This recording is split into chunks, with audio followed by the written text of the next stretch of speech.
Get into the punk music. I had to pick this up. Bad Brains.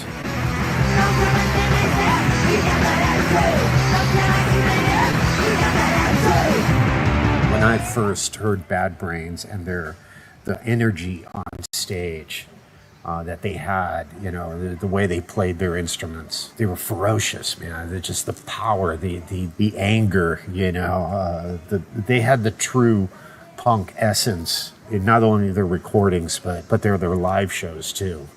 And this is a classic album. I had to pick this one up. I don't have this. I should have had it years ago. I would recommend this to any up-and-coming punk fan. You gotta get this one.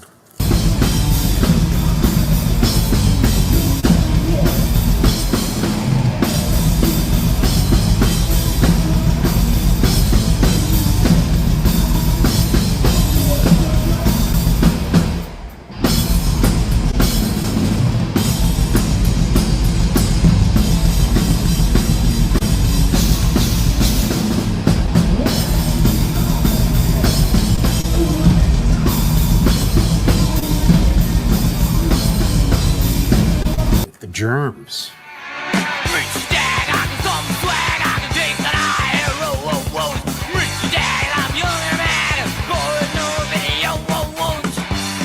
This is another classic. And Jeff Hanneman from Slayer, rest in peace, he turned me on to the Germs, as well as all these other punk bands like Dead Kennedys, GBH, Exploited, Wasted Youth. Those bands, believe it or not, fueled the evolution of Slayer. You know, when we first started, you know, before our first album, we were just a typical metal band playing Judas Priest covers and Iron Maiden, but something happened, and I attribute that to Jeff's involvement, and this was definitely the soundtrack to those early days. And Slayer quickly changed into a thrash metal band, you know, shortly after being influenced by a lot of the punk bands. So this is another essential, and one that I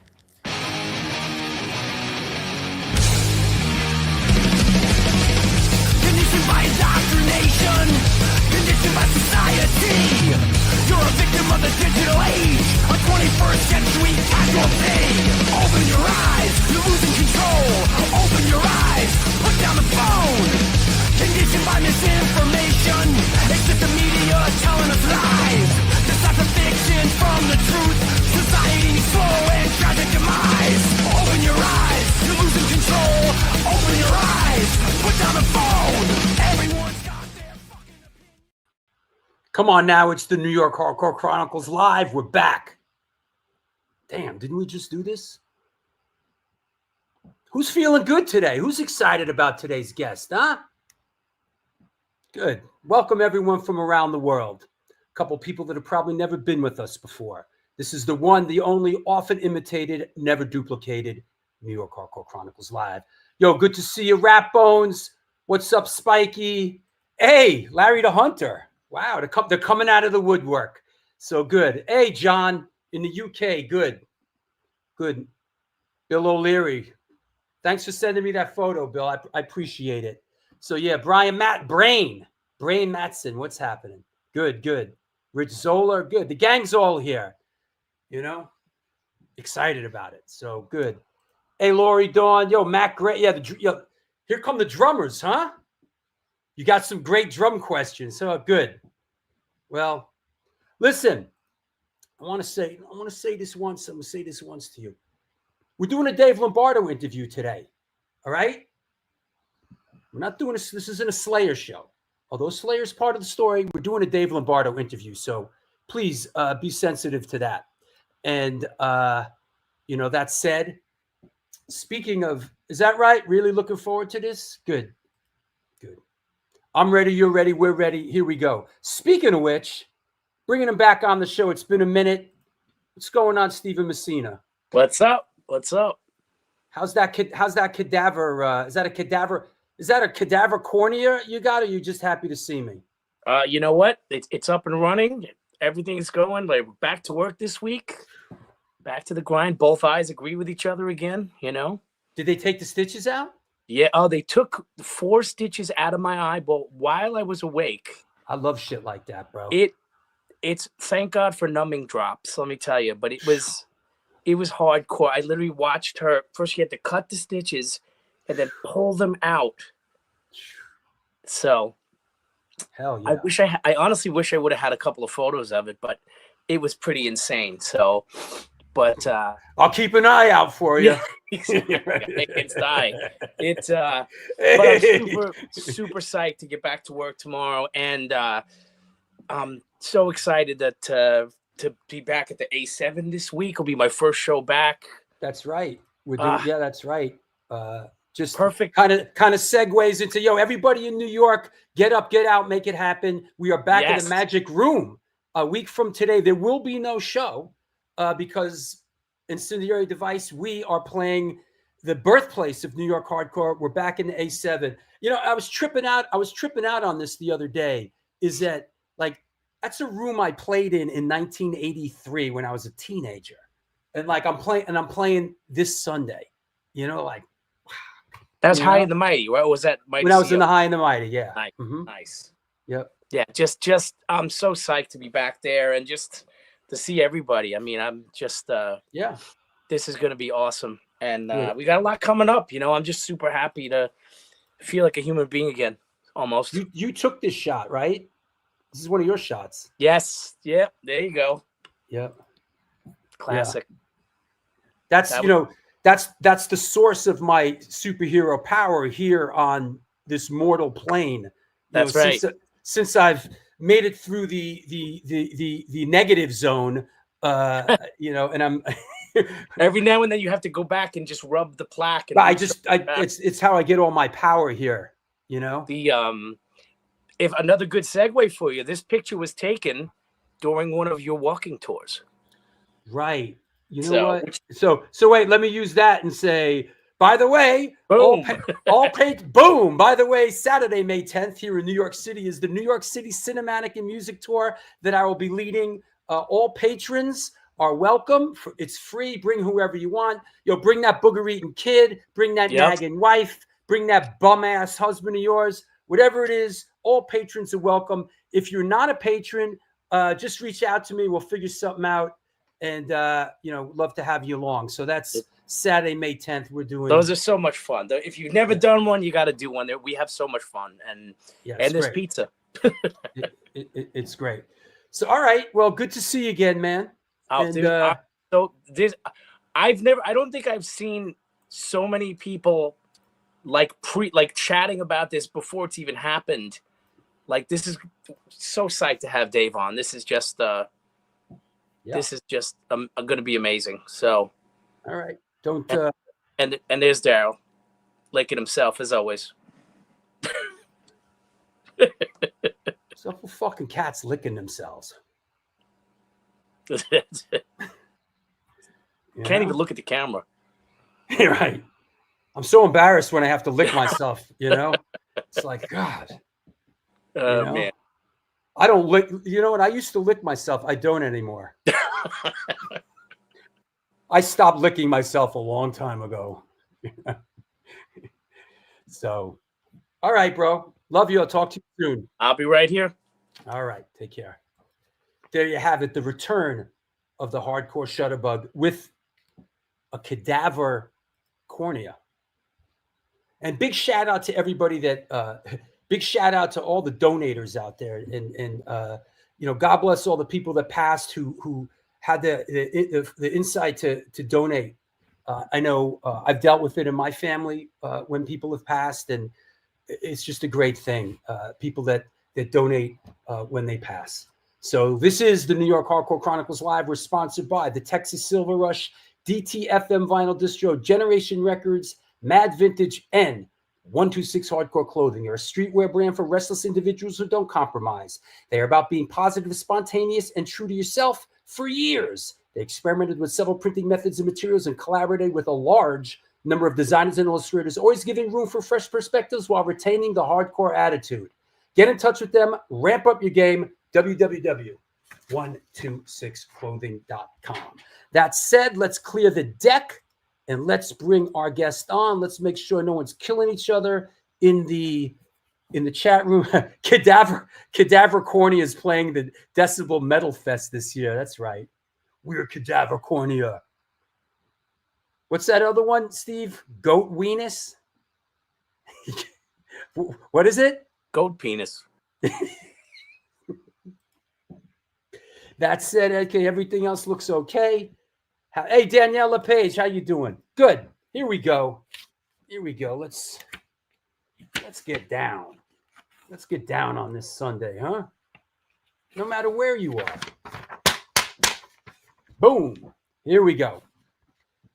Today's guest is a Cuban-American drummer hailing from the Golden State of California. In his incredibly proficient career, he has played drums for Dead Cross, Mr. Bungle, Empire State Bastard, Phantomus, Misfits, Grip Inc., Film, Suicidal Tendencies, Testament, and of course, as a co-founding member and having played on the iconic releases Rain and Blood, South of Heaven, and Seasons in the Abyss, Slayer. Please welcome, coming at us from Southern California, the godfather of double bass, the trailblazer, Dave Lombardo. Hey, man. Hey, man. How are you, man? You? What intro. Jeez. Thank I you. appreciate that. Thank you. Good. How's things in Southern California? Good. Thanks for warming up. Jeez, it's going to Yeah. be like 78 today. Good. Tell you, I can't catch a break. I need some clouds in my life. Have you ever, I know we're jumping around, but have you ever lived in like on the East Coast or in cold weather? You've always been like a California dude, right? Always, man. We moved Yeah. here because, when I was 2 years old, straight to Long Beach, California, and Right. I haven't left. Although it's a little tempting, you know. Yeah. So you know what? Let's just jump into it, man. Let's bounce the ball back and forth. How did you come up? Did you grow up in a musical household? How did music come into your life? Well, I mean, obviously being from Cuba, my parents found other, families to hang out with. And, music was always is a big part of our culture, and not only music in general, but drums, a lot of percussion. Congas, timbales is a big part of, Cuban music. And so my parents would obviously listen to Cuban music, but my parents, they sent my brothers over from Cuba probably like 5 years before we showed up. So even before, I was in their, in their mind. What was the name of that? Wasn't that a big? Yeah, it's called the Peter Pan flights. That's right, Peter Pan. Through the Catholic Church, they wanted to get a lot of the children out of the country because Fidel Castro was starting to, bring kids in and train them to become part of the armed forces and all that. My parents didn't want to have anything to do that. So a foster family from Long Beach, California, fostered my two older brothers. Wow. And there were 14,000 kids that were sent over at this time. Wow. And parents then had to wait a couple months before flying over to meet them. And then, reject their citizenship of Cuba and become American citizens. And the Cuban Missile Crisis happened, and the wall went up, and my parents weren't able to see my brothers for like 5 years. Wow. And, within that period. Wow, your poor mom. I mean, your dad too, but I can only imagine a mother, right? Wow. Government came in, took all my dad's businesses. He had like 3 butcher shops. He was a meat cutter. He was a butcher by trade, and he had 3 stores. And as soon as the government found out that they had sent my brothers over, they took everything away. Wow. Put a big rip in the family. My parents were going to get a divorce. Then they decided to have a fling, and boom, here I am.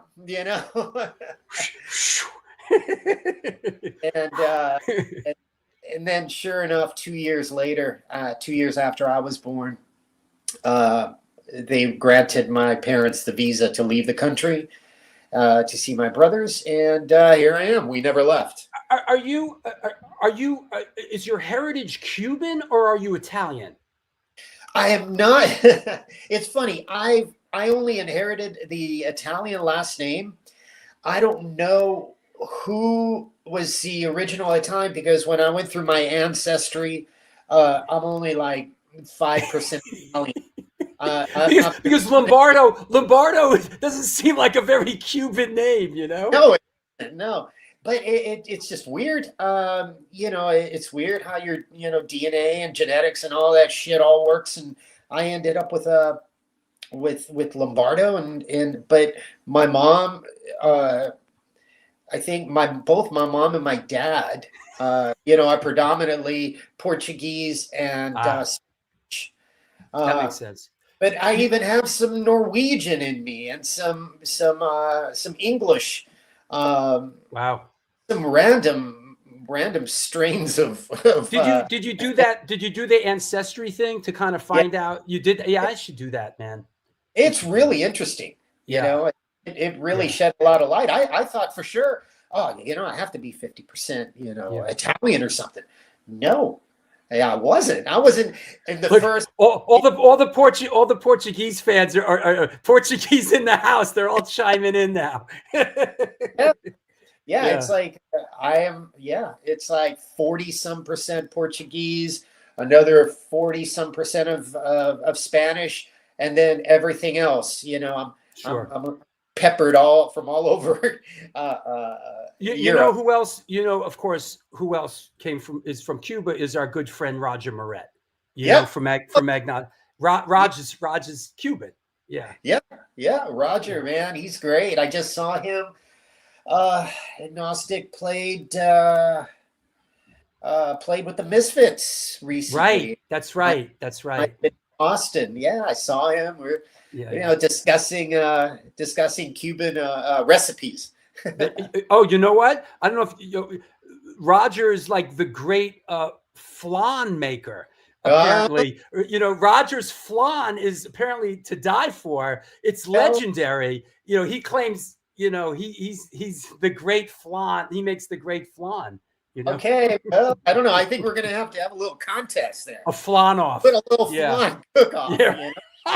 So I'm sorry. So go ahead. Yeah. So you come over from Cuba and.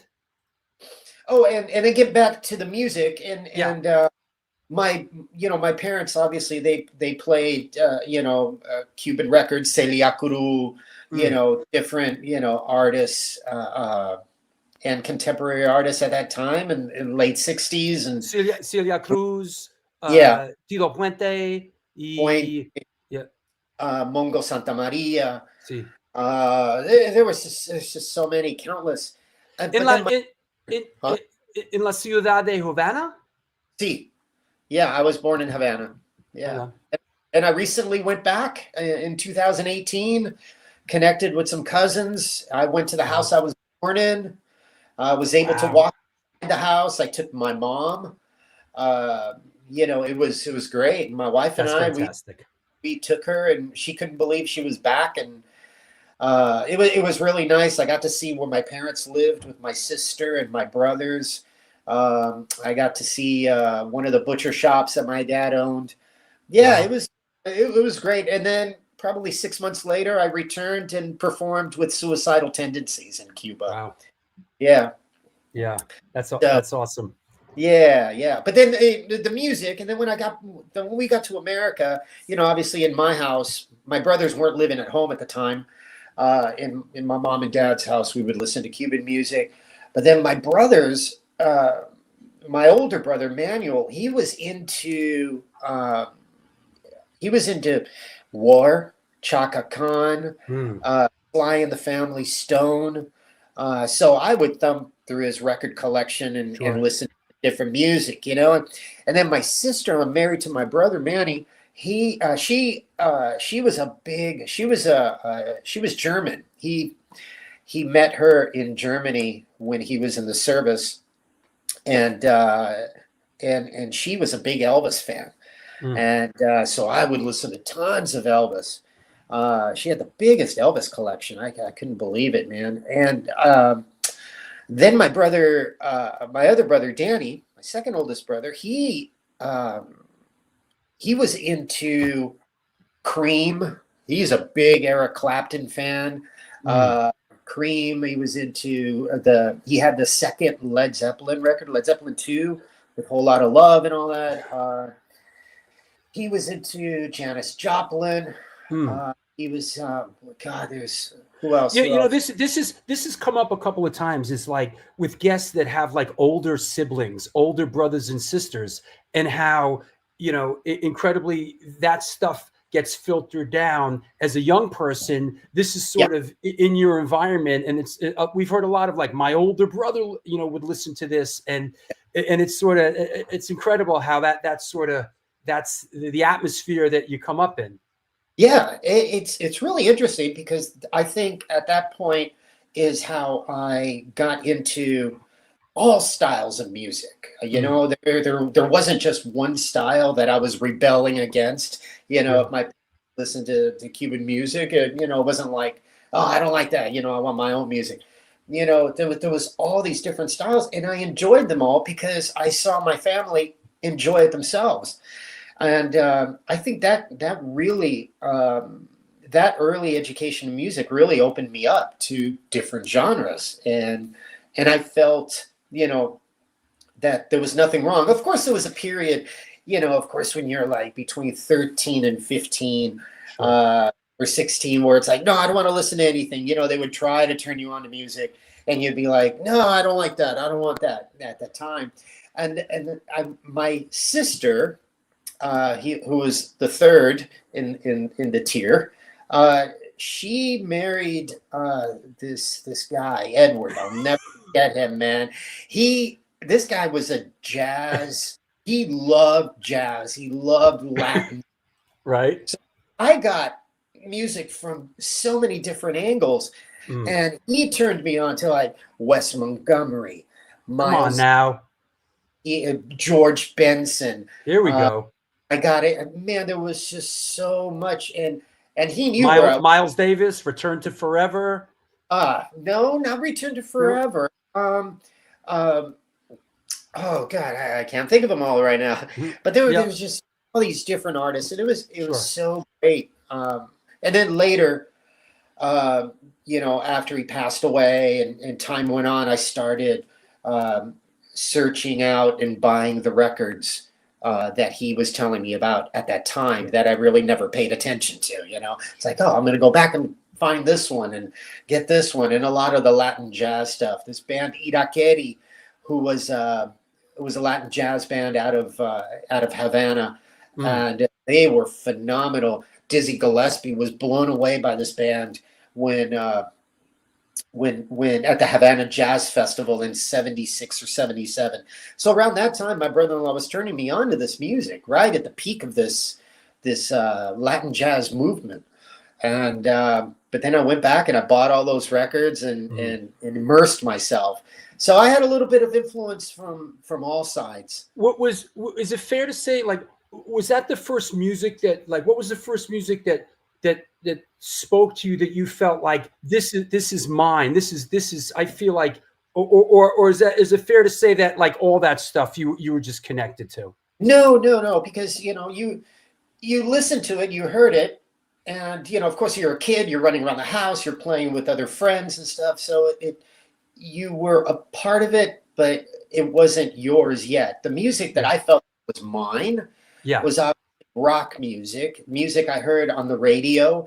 I would sit in my room with a little tape recorder, those little square tape recorders, with the cassette right in the middle, right? Stereo, and record, any song that I would like or I recognized, but the band that I really got into, like fanatically, here we go. It was Kiss. Yeah, they were knights in Satan's service. They brought us all in. yeah. That comes up a lot here. Kiss is like the gateway. It's like Kiss is like the portal that so many people, go through. So many musicians, Kiss, and there's a lot of levels there. There's the visual stuff. There's the marketing. There's the musician. There's the songs. There was a lot there. There was a lot. Yeah. Then I got into Jimi Hendrix. That was being played on the radio. I got into the Doors. I got into Creedence Clearwater Revival. I got into so many. It's just, the list goes on, man. And the evolution of what I ingested musically is unreal. At least sometimes I'm like going back, wow, I used to listen to this. What the fuck, Right. Yeah. Did at this point, as a young person, at what point did you pick up drums, or did you gravitate to drums? Like, did that happen very early on? Yes. I saw my brother Danny, my second oldest brother, play drums for some female vocalist at one of these Cuban clubs, because Cubans on the weekends would get together at this a venue, and that they would rent, obviously, and they would cook, have a family every weekend, would cook a meal. They would have bands come in and play. They would have bands come in and play for kids, that were more modern music and wasn't Cuban music. So at this venue called La Cofradia, which was in Bell, California, my brother played drums for this girl, and I couldn't tell you what her name was, but I saw him play, and I was, of course, impressed as a little kid. Oh, wow, where's my big brother playing? Yeah, that's exciting.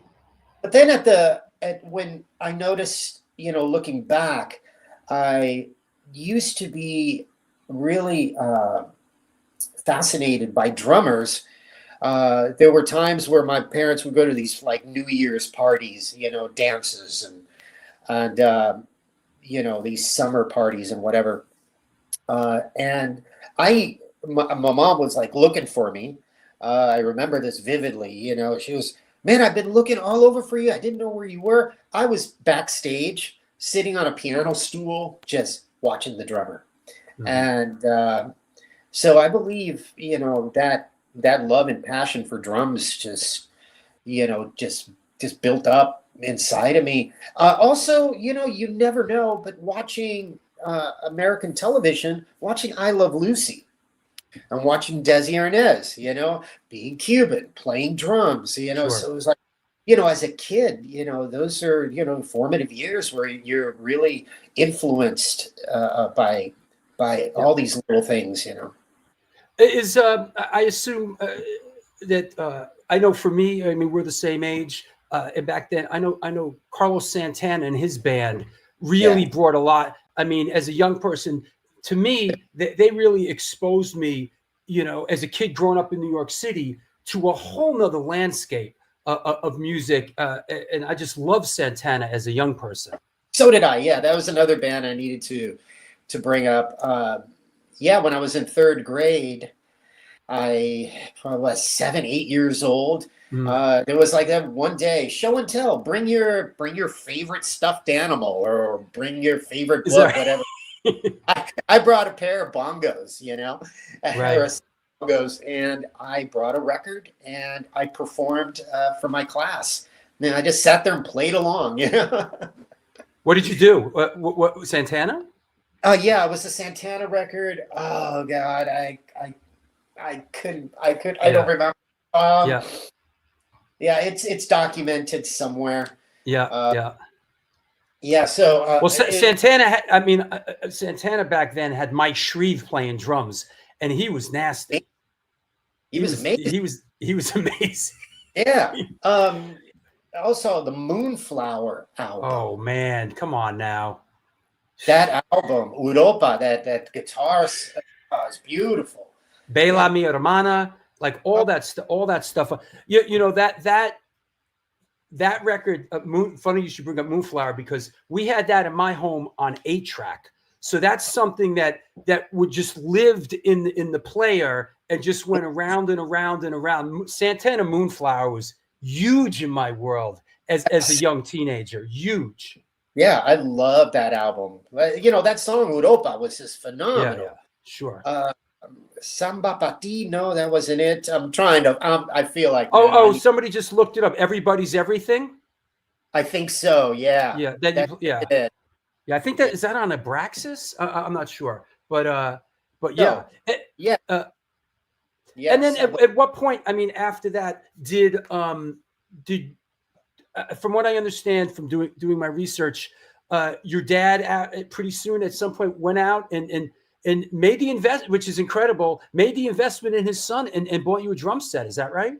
He did. He I'll never forget, because I would go around, like, let's say the neighborhood, and let's say if I hear a drummer, somebody playing drums, I would knock on the door. I mean, I had to have been like 10 years old, and just say, "Hi, I heard you play drums. Can I see them? Can I see your drums?" Yeah. At the time, it was no big deal to do that, Sure. And then, you get probably shot. It was a different world. It's a different world, and so he saw that anybody that would come over to the house, somebody laying concrete or doing some yard work, I'd ask him, I say, do you know anybody that has a drum set? And then I'll never forget one day, there was this one guy I asked him like several times, and he said to my dad, "You need to buy that kid a drum set." And then also I had a pair of sticks, and I would play on my couch, on my mom's, like, one of the couches in the living room. And she got upset at me because eventually the couch ripped, because I was just couldn't take it anymore. It couldn't take it anymore. And so I think at that time, that's when my dad bought me my first drum set at the local music store, Calvano's Music Store in Southgate, California. Wow. And let me just say, and it sounds like back when there were these fantastic mom and pop music stores, every town had one of these, almost like second or third generation music stores where you could take, they do lessons. You could take the guitars off the wall. But this is before the Sam Ashes and the guitar centers, in the modern age. But this is when every little town had like a mom and pop music store, right? Absolutely true. Yeah, Calvano's Music, a little family, a little old man and old lady. They owned it, and there were two drum sets. There was a Rogers drum set and a Maxwin by Pearl. And because at that time I was getting into Kiss, I wanted that little Pearl name, Pearl. And it was an offshoot, not an offshoot, but like, it was like a lesser series of drum set for Pearl. It was Max. And man, I used that. I remember my mom used to load it up in the back of the car and take it to friend's house, and I would sit there and jam with other guitar players. And I mean, I was just 10, 12 years old. Wow. I was always looking for guitar players to jam with, and which then I wanted a better drum set, because I think I'd grown out of that one. And I said, "Dad, I want another drum set." He said, "Well, you're gonna have to get out there and get a job if you want another drum set. So I hustled. I got any job I could, to pay for the kit. And he saw my dedication, and he bought me the drum set, which was I think about $1,400 at that time. A lot of money. That's a lot of. What would be $1,400 back then? A Sonar drum set? What was $1,400? A Tama seven-piece Tama drum set with feisty rude cymbals. I see. Yeah. And that's the drum set you see on the back of the Show No Mercy record. Right. So that's that kit. And yeah, man, and from that point forward, you couldn't stop me, man. I was on the trajectory. I was going. I said, I want to be a rock star. Yeah. Go ahead. I'm sorry. No. But my dad bought me that kit from. That's fantastic. He bought me the drum set from Guitar Center in Hollywood on Sunset Boulevard. Well, there you go. Everybody knows the Guitar Center on Sunset Boulevard, the really massive building right there. Yeah, well, they were across the street on a corner in a really small shop. It was a small building across the street. And I'll never forget my dad's little yellow truck, him pulling it up, and they helped us load it in the back of the truck. That's awesome. And took it home. Yeah, thanks to Dad, man. That's incredible. This is GXH and the World asks, did you take any lessons at all, or did you just sort of jam with the music? Was there any sort of fantasy about you taking lessons at any point? No. Totally self-taught. Self-taught. I did sign up for these lessons. They got me a little booklet, and they got me a little practice pad. Sure. And I was, I had already been practicing on my mom's couch, playing along with albums. What is this bullshit? Left, right, right, left, right. I got really frustrated with it. Sure. And I did it. Everything was self-taught. Everything by listening to records, putting it back, putting the needle back. Right. How did he do that? Okay. How many times was it? Okay. So early on, I mean, just before we sort of head into the Slayer universe, early, when you got this set and you're a little bit older, who were your early rock influences that really inspired you drum wise? There were three guys probably at that time, and then later the fourth. But the first three, I believe, were Bonham, Ginger Baker, and Mitch Mitchell. So those three were the ones I would listen to intensely and really enjoyed listening to because of their fire, their aggression and the way they played rock and roll. Yeah. Then, as soon as I got it was probably around 10th grade, I really got into Bill Ward and Sabbath. Yeah. And then it went on from there. Yeah. It's, you follow the breadcrumbs, right? Ian Pace, was he some? Yeah. Like, there's a song, Truckin'. Yeah. Space Truckin'. Space Truckin'. I got into that song. Let's see who else. A lot of what was being played on the radio, I got into, Foreigner.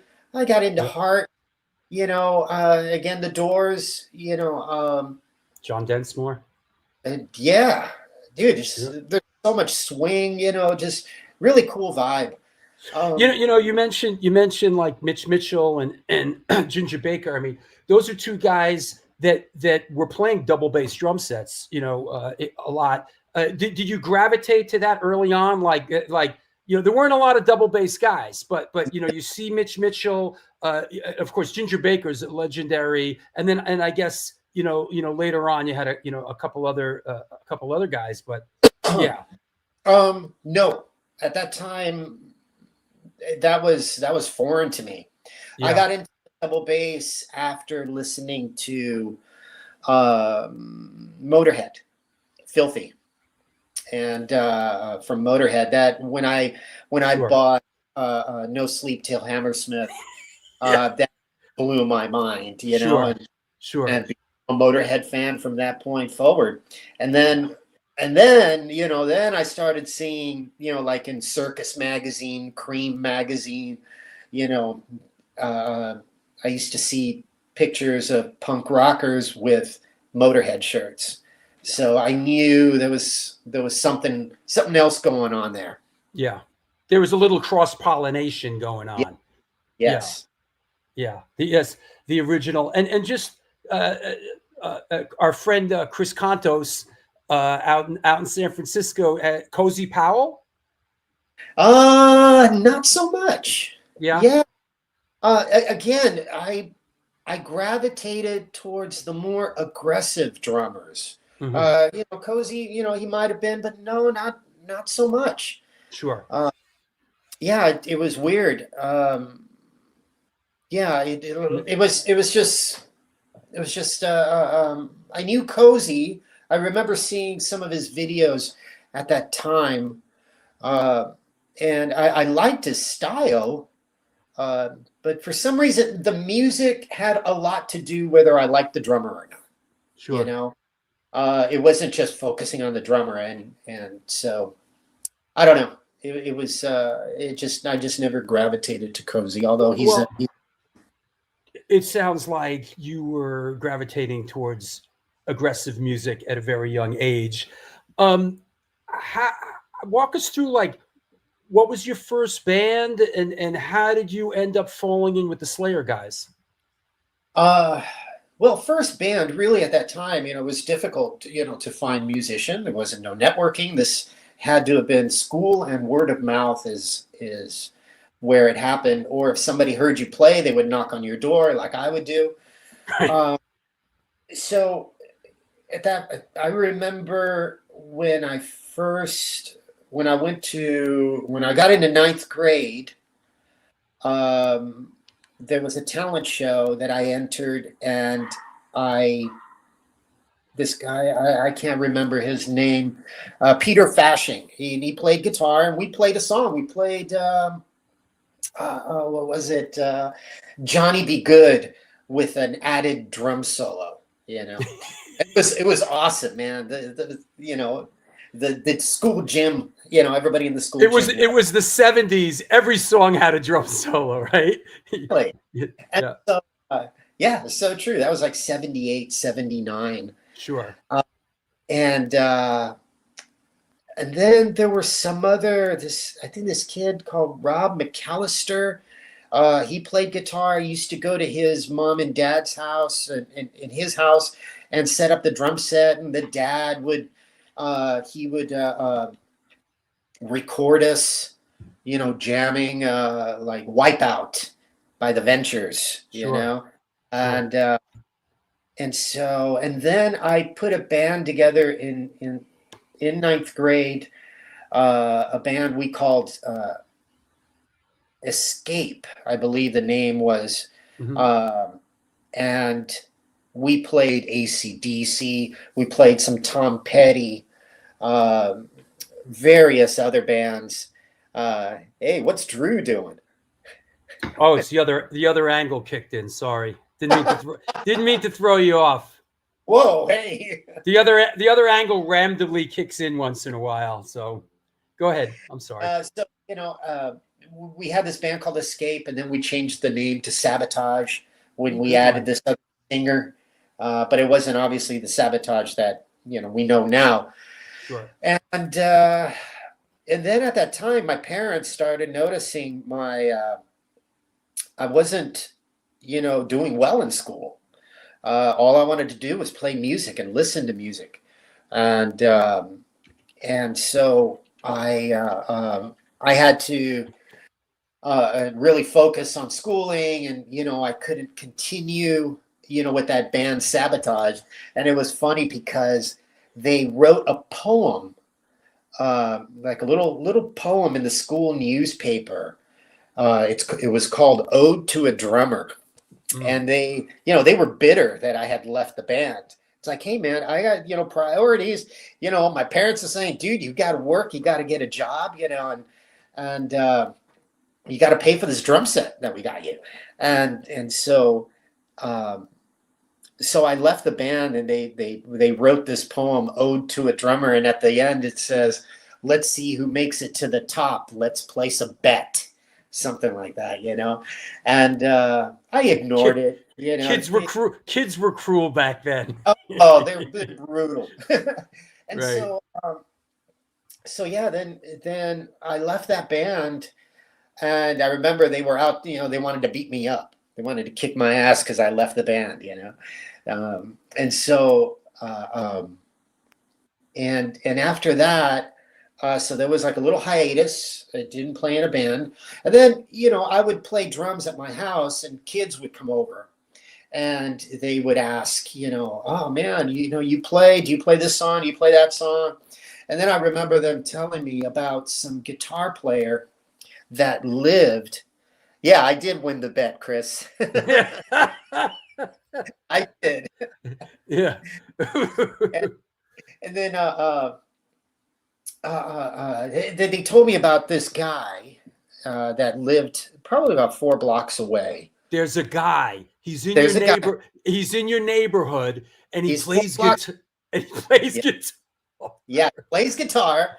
Right. And I said, oh, okay. And at that time, I had a job where I was, a delivery boy, pizza delivery boy, right? I was fucking 15 years old. Oh, you had that job too? What's that? I said, you had that job too? That job too, man. Yeah. And then I was probably 16. Yeah, I was 16 at that time. And I remembered during one of my deliveries, I drove by and I saw this curly hair dude, kind of long, watering the lawn, watering his grass. And so I stopped, immediately pulled over, and I said, hey, I heard you play guitar. And, just like that, just random conversation. I said, I play drums. I said, let's jam one day. Let's get together. And he said, yeah, come over. I'll show you my guitars, plural, not just one, And that was one of the things that, those guys told me that, he's some, yeah, there's a guy there that has a collection of guitars, and don't want to say what I wanted to say or what they had said. So I went back, and he had this whole list. Apparently, he was already playing in bands. He was already playing in a band called Quits, and who that year or the year before, I saw them play a talent show at Southgate Park Auditorium. Oh, wow. He was standing stage right. There was another guitar player. No, he was standing stage left. Another guitar player stage right, and there was this bass player that played bass and sang. And let me just impress on the audience too. You guys are in your early teens, right? You guys are like 15, 16 years old, right? Yes, I was at that time 16. Carrie's a year older than me. He was probably 17. Got it. Yeah, and so I went back to his house. I saw his collection of guitars, and he gave me a list of songs that he knew, on guitar. It's like, wow, I know this one. I know this one. I said, yeah, we should get together and jam. And he asked me where I lived, and we were just 4 blocks away. He came over my house, and I'll never forget it. I think he had a Fender half stack. And we jammed in my garage. And after I think we jammed like about 3 or 4 times, he said, hey, I have this guitar player I'm thinking about bringing in. And sure enough, it was Hanneman. Wow. And there's this little this blonde-haired surfer dude comes in with his tiny little amp. He had like a little Fender Twin. Had to have been a little Fender Twin. It was, no comparison to Carrie's, Sure. pack. Carrie always had a little bit more than everyone else.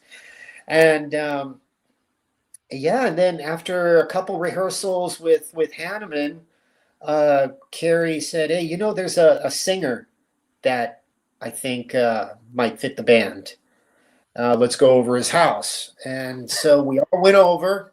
Because, excuse me, God forbid we're not calling him, and there's no internet. So let's all go over to his house and just knock on the door. Hey, check out this new drummer. And so I played for Tom or Carrie and I and Jeff. We all played together, and Tom was like, okay. And the drummer they had, I think his name was Jimmy. And I don't know if it was Tom's older brother that said, "Oh man, he's better than Jimmy." And so, sure enough, I think at that point, that's where the band finally, and Jimmy just fades into the swirling sands of time.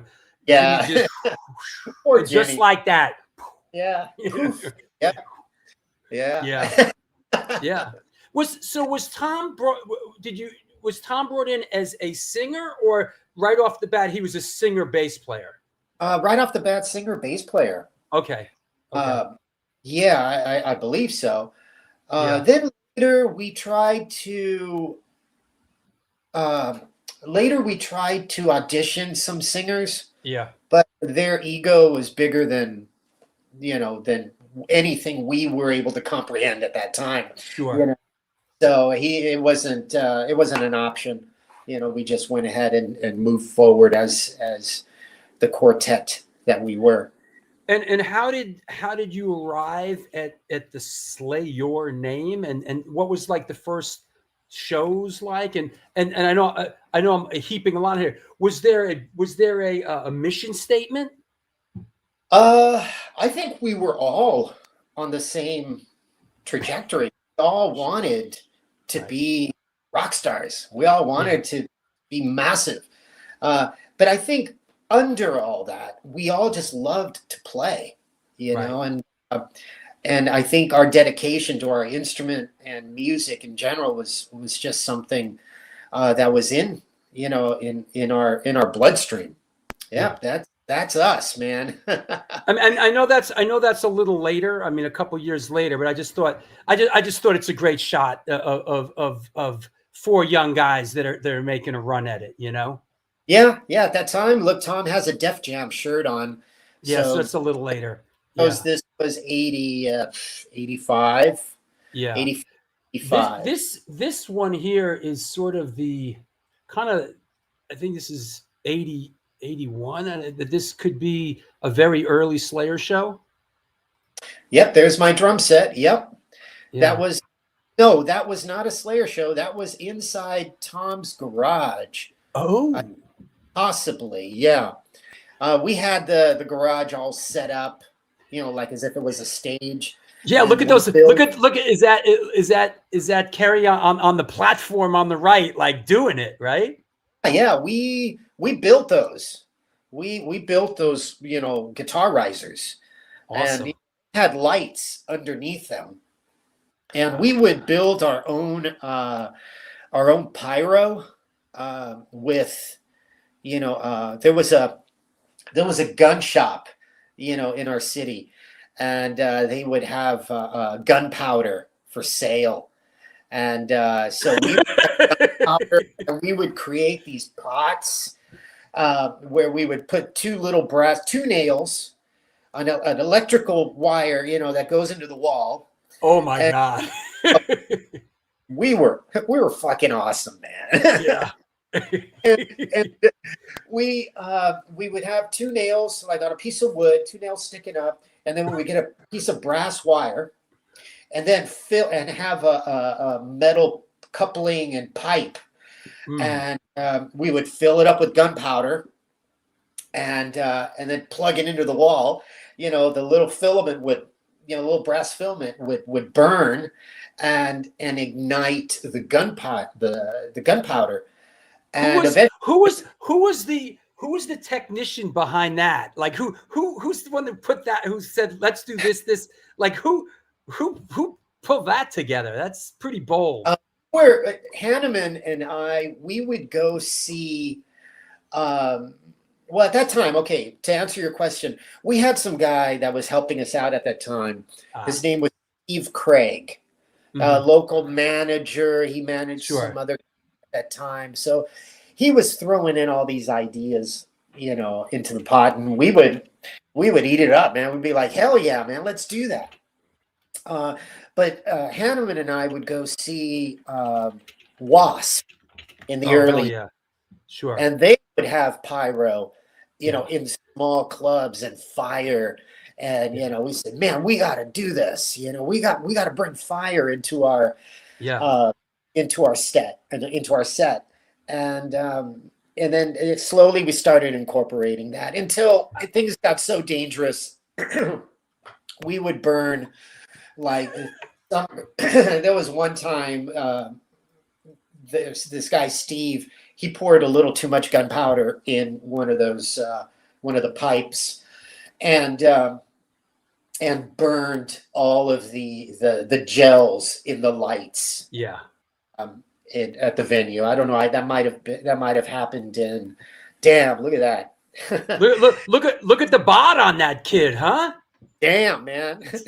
Gee, look at the bod on that kid, boy.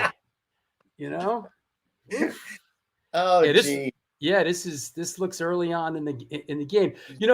I was thinking of how you mentioned Blackie, right, and Wasp, right, and there was a lot of bands in your area then.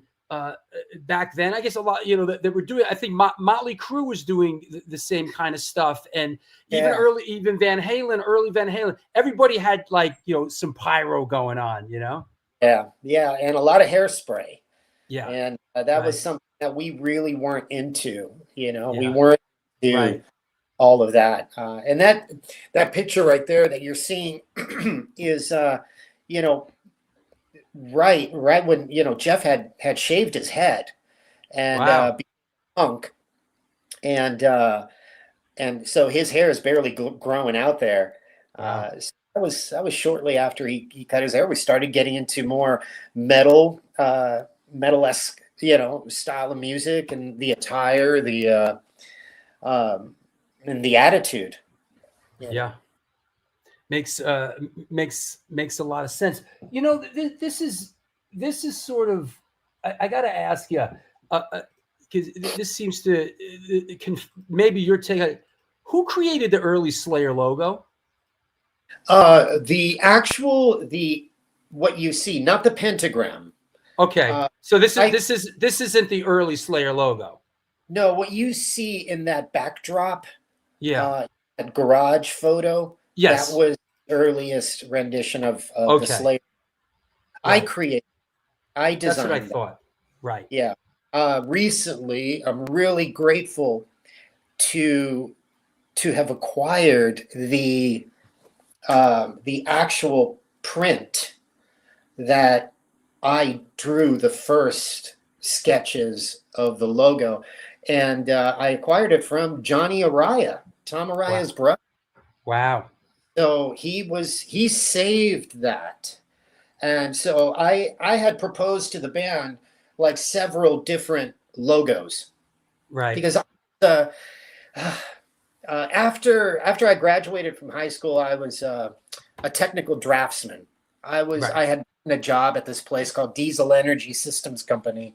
Right. And I was, designing on vellum paper, not like how they do today. Everything's on a computer, obviously, but just pencil and ruler. And, I would design, what do you call them? Enclosures, diesel generators for hospitals and all this. And so I was the one that had, I had a finesse for, drawing and stuff like that. You And you were so, the yeah, you were the what's the word I'm looking for? The art director, the early on. Yeah. sort yeah, Graphic designer. Yeah. graphic designer, yeah. Yeah, And so yeah. I proposed to the band. I'll never forget. It was one afternoon. I proposed to the band. I said, "Hey guys, this is," and it was this sheet of paper that Johnny saved. I said, "Here, these are the different logos that I have for Slayer." And it was an ongoing sketch because I had like several different ones, and everyone gravitated to the one. I said, "Well, this was the idea behind the design." I said, "What?" I said, "Okay, you don't like any of these, so let's see. What does Slayer? Slayer mean? Slayer obviously is a killer, and what does he do? He slays. He slashes." So I basically got the pencil, held it like a knife, and started carving the Slayer name in that direction, like Got it. just how you see. Um, and like I said, Johnny saved it, man, and it was just so Wow. cool when I found out that he still had it, and I have it framed now, Wow. but it's Incredible that like things like that survive. You know, that it 40 years later or whatever, right? yeah, it's yeah, and so that was it. Yeah. When Slayer started getting up to speed early on, who were your peers? Was there were there bands and that you played with? Was there a circuit that you know? Did you have musical peers? We were so different from Uh-huh. what was going on at that time. We really didn't. We played early on with Suicidal Tendencies because we were fast. Yeah. We were packaged with Circle Jerks, Suicidal, um, several other punk bands at that time. Um, we were also packaged with like some glam bands, but it just did not work. Yeah. So there really at that time there really wasn't a circuit until Brian Slagle saw us perform. We were packaged with a band called Bitch, Mm. and he saw us play, and that was it. That was the moment. He said, I'll never forget him handing me a card, his business card. He said, "Here, I want you guys to record a song for me in a studio." And I'll never forget pulling it out of my pocket, and it was all wet and falling apart, wet, And we called them the next day or a couple days later, and the rest is history. He was on the show literally, I don't know, 2 months ago, and it was interesting because we got his angle on it.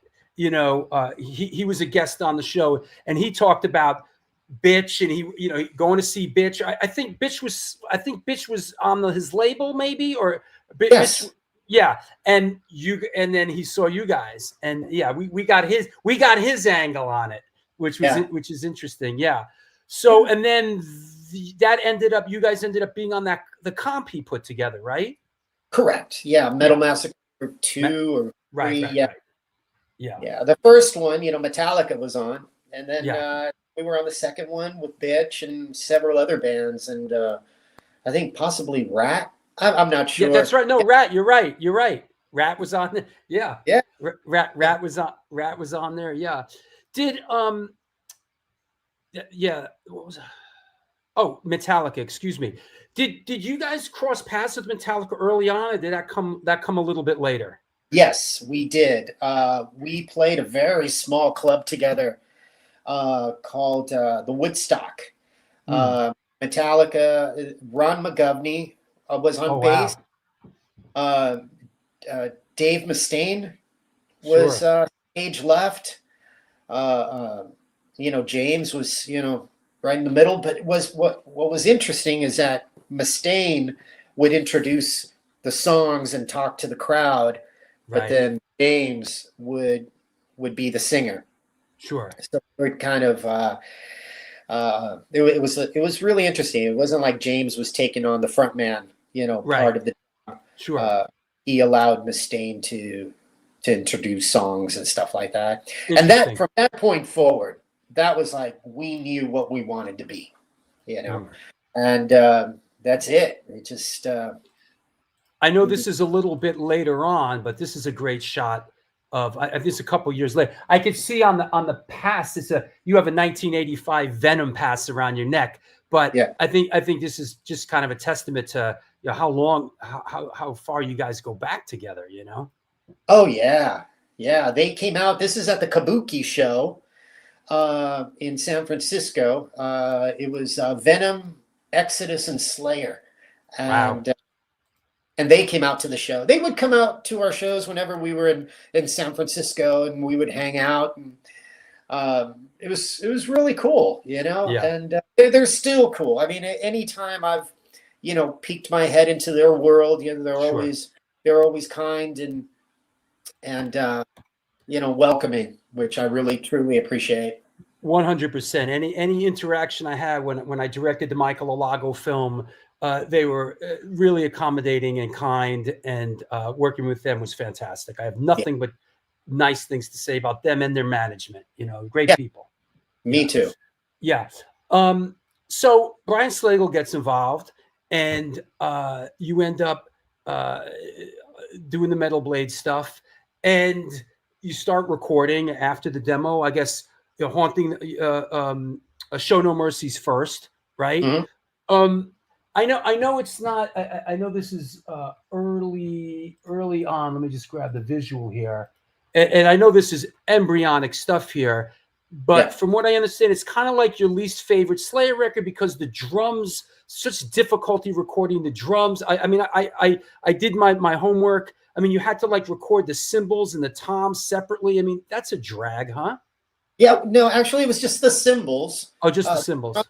And then I had to overdub the cymbal sections. I see. That was a little frustrating, but I understand the frustration from the engineer, because the cymbals I was using at that time were so loud. They were Paiste cymbals. They were the Rude series, and these cymbals just cut through everything. And the drums that I had at the time, they weren't as loud as they could have been. They were single head. It wasn't like the two heads. They were just concert toms, and so I mean I get it. It was experience, and you learn from it, and you just move forward. But it's the history there. Yeah. So, Haunting the Chapel comes next. Live Undead, all on Metal Blade. Were you? How do I put it? Happy at Metal Blade? I know Brian's a great guy. I kind of know the answer, but I'm just your tenure on Metal Blade. At what point did you feel like going into this that? This Hell Awaits was the last sort of formal Metal Blade record, correct? Yes, it was. And how did you kind of pivot and feel like maybe we want to move on, or how did that look? I had received either a phone call or I got some kind of notification. Hey, there's a major label that is looking at you guys. Sure. And I'm like, what? What major label? Columbia. Some band called Columbia. Some guy named Rick Rubin. So I remember calling Columbia Records in New York City, and I said, I'm looking for a gentleman named Rick Rubin. He works there. They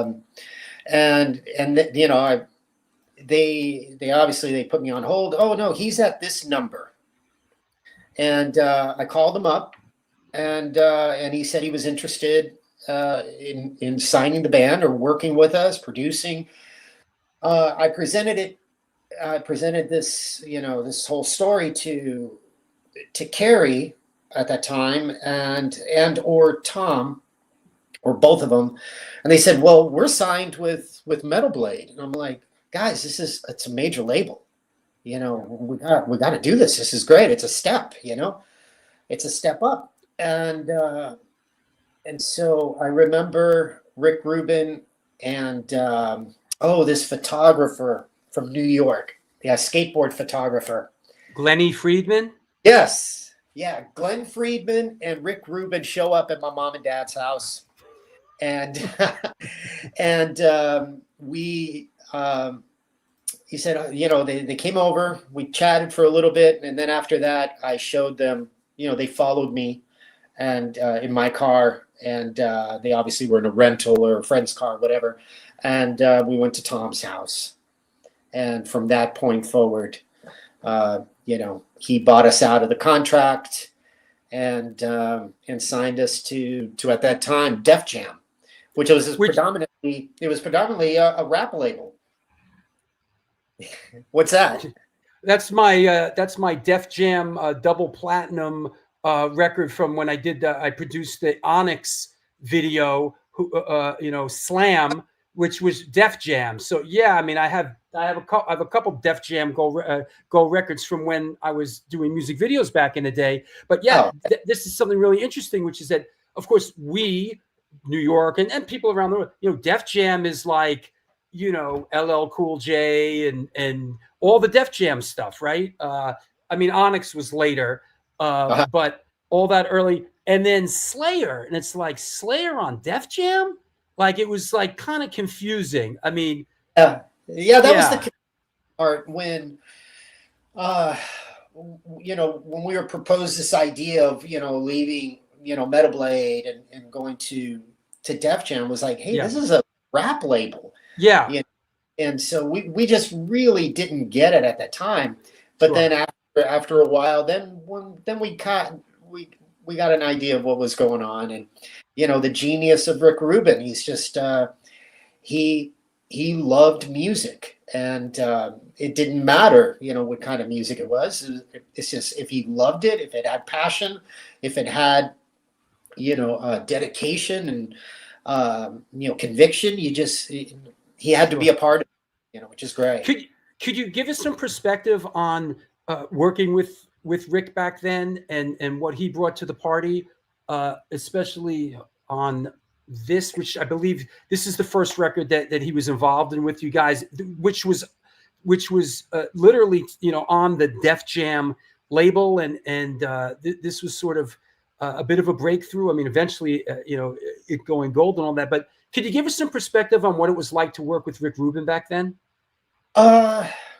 Rick Rubin, I feel, had like this insight of like music and feeling and what music should feel like, no matter what genre it is.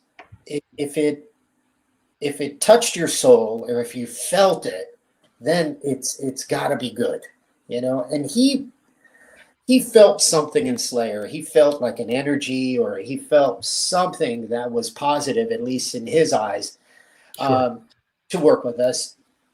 We knew what we wanted and how we wanted the music to sound and be, and the aggression and everything that we brought in.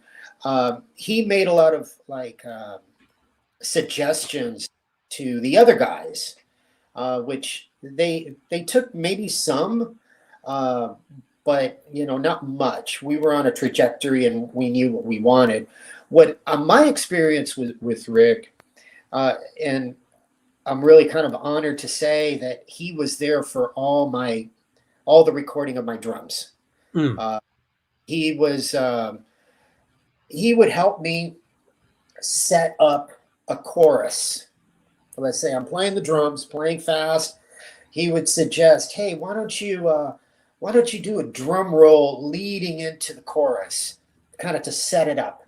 Little things like add an extra kick hit, before, Tom says a certain line. So it sounds like a real hands-on meat and potatoes kind of producer. Yes, Yeah. absolutely. Working with the band, making suggestions and grinding it out, which for those out there, not every producer is like that. A lot this just for the general kind of audience out there, you have different producers sort of have different sort of work very differently, and not every producer is like what Dave's saying. As far as like Rick Rubin, who's works with the songs, makes suggestions. Some producers just, hey, you come into the studio and I just want to capture who you are. You have very different producers, right? Different things. Yes, there is. And I learned a lot from him. And he was, very inspirational, to me, even now. Sure. And I'll never forget the image I have in my mind of Rick is I'm in the drum room tracking, and he's bobbing his head, banging his head. And then when I do some kind of crazy drum roll, he does this. Yeah. That's awesome.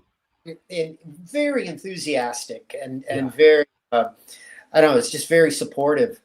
And I'm so grateful that he discovered us and, took us to another level, and which really taught me a lot. Was it an exciting time? Were those like halcyon days? Like, was it an exciting time to be in the band, and was everything just kind of clicking there? Is it fair to say? Yeah, it was clicking. Yeah. Things were on the up and up. Things were good, but like in every family, there's always, a little bit of, Sure. Issues, with whatever. And, and I'm sure there were like, things like that with me. And, but that's normal. That's normal. And that contributes to the band's aggression and the band's anger. And, so it's just, it was magical. And it was a beautiful time. Yeah. And where is oh, here we go. And Rick was behind the board for like, boom, boom, and boom, right? I mean, he was wasn't Rick at the board for Rain and Blood, South of Heaven, and Seasons? Yes, he was. But he was, what I remember was he was there for the drum tracks. That's when I remember Rick there. He, the guys in Slayer, they knew once the foundation was laid, then the guys, then Jeff and Kerry, you could just leave them in the studio and that's it. Is that what you did? Did you? Because we're in the, I have a little bit of experience. Our drummer does the drum tracks, and we kind of don't see him again. Was that what it was like for you with a lot of the stuff that after your drum tracks you're done, you sort of let them do their thing? Yeah, pretty much. Yes. Yeah. I would peek my head in every now and then, but it's just when you're doing the drums, it's exciting. You're laying the foundation for everyone. Sure. Everything else is just you leave it up to them. Was this stuff recorded at Chung King down in Chinatown? No. No. No. The Rain and Blood, I think it was at Hit City West. On Pico and La Cienega here in LA. Out there. Sure. Yeah. I think we might have done 2 records, and then the third one might have been somewhere different. Right. Yeah. And the third one of sort of the trilogy, if you want to, is Seasons.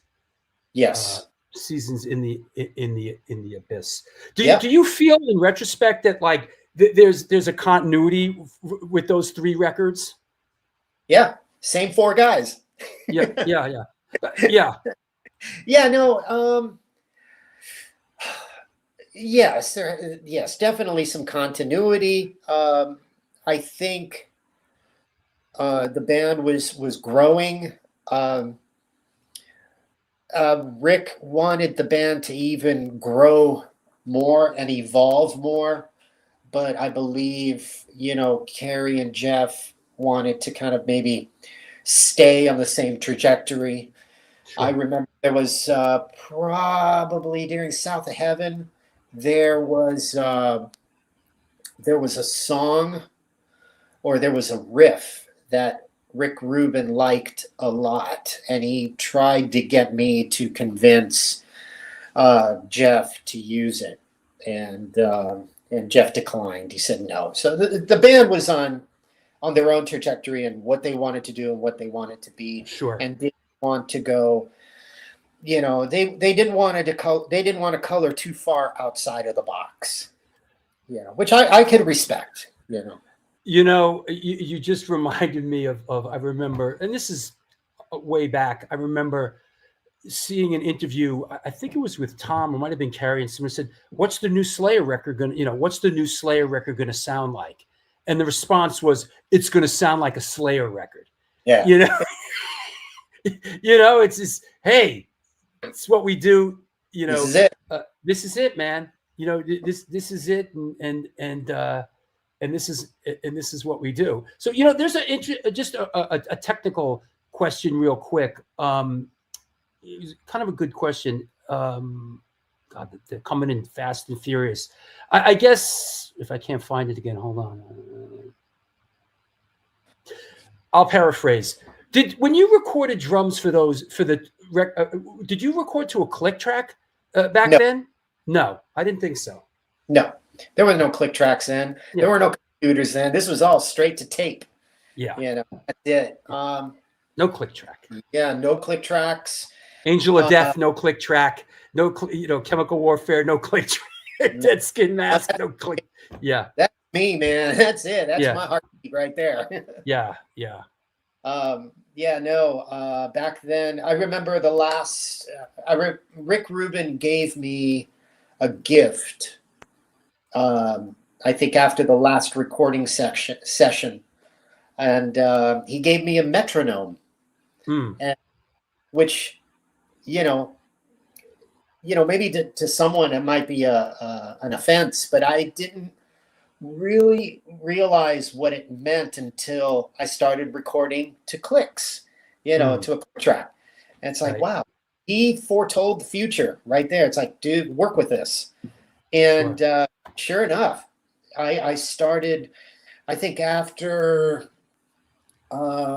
Seasons, and then I left the band early 92. 92, yeah, that's in my notes, yeah.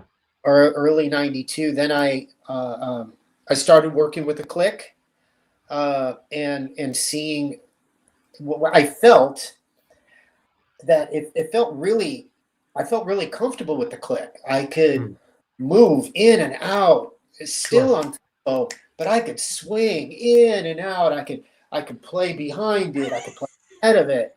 I was like, wow, this is fun. I could really fuck with this, man. This is really good. Yeah. And then I had this ability to play all these weird syncopated drum rolls that you hear throughout the record. And then when the click came on, I started practicing those syncopated drum rolls. I noticed that my Latin roots were coming out, and I was able to, really see the influence that Cuban music had on me, which at the time when I was recording the trilogy records, I really didn't notice that. It's like I didn't know where this ability came from. But then once I was working with the click, I realized, hey, this is like Cuban music, man. This is kind of cool.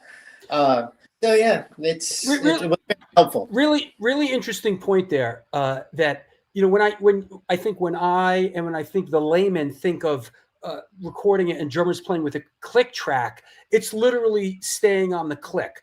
And what you mentioned there incredibly is once you have the click sort of in the back there, the ability to sort of weave in and out of it. And that's interesting. Yeah. There's a great video online of me doing some kind of a drum clinic in Ireland, and I play along to a click, and I give at the drum clinic, I show the kids, hey, this is really important to learn how to do, especially in this day and age. Sure. And you can hear me playing along to a click and how I so quickly and effortlessly I can weave in and out of it. So yeah, it's crazy. Makes sense. Hey, let me take a sponsor break. We've been running at it so hard. It's like, oh wow, we're way into it. Let's take a sponsor break. Go up, shake it out a little bit, and we'll be back. We'll be back for some more in 10 minutes. Okay. All good. Thank you, Dave. Well, there you have it. The one, the only, the natural, the godfather of bass drum, motherfucking Dave Lombardo. This is the New York Hardcore Chronicles Live. Hey, we're going to make a run at it. All your questions, we're going to address that. Let's run the promo. And please, we're also doing, there's a super chat function. If you have a question, do a super chat thing. And if you can support the show, that'd be fantastic. That's why we're able to do great shows like this. So let's hear from our sponsors, and let's come back and let's keep doing what we do. Since 1992, Generation Records has been a mainstay of the New York metropolitan area music scene. Today, they offer a diverse selection of new and used rock, jazz, indie, hip-hop, punk, hardcore, metal, blues, soundtrack, and reggae LPs, as well as t-shirts, posters, and other merchandise. They buy used record collections and music memorabilia and will pay you top dollar for them. House calls made for large collections in the tri-state area. Call or email generationrecords@gmail.com and follow them on Facebook and Instagram.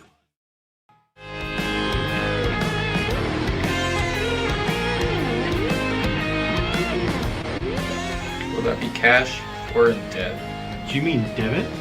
Yes.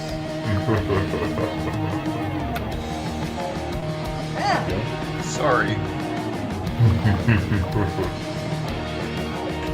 Another eternally satisfied customer.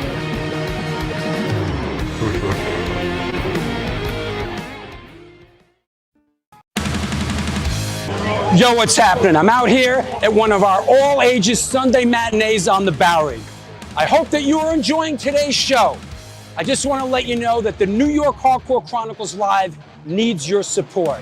Please step up. There is a Patreon page that has a lot of unique program. Shows are announced there first. Lots of good stuff. There's a PayPal address right there on the screen if you want to make a contribution. There's also a super chat function. You could do that, but the bottom line is this show exists because of your support. We're going to be doing it for a long, long time. Thank you for all your support through the years. Back to the show.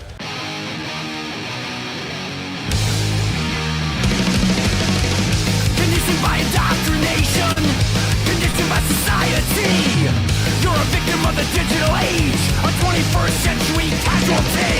Open your eyes, you're losing control. Open your eyes, put down the phone. Conditioned by misinformation, it's just the media telling us lies. Decipher fiction from the truth. Society's slow and tragic demise. Open your eyes, you're losing control. Open your eyes, put down the phone.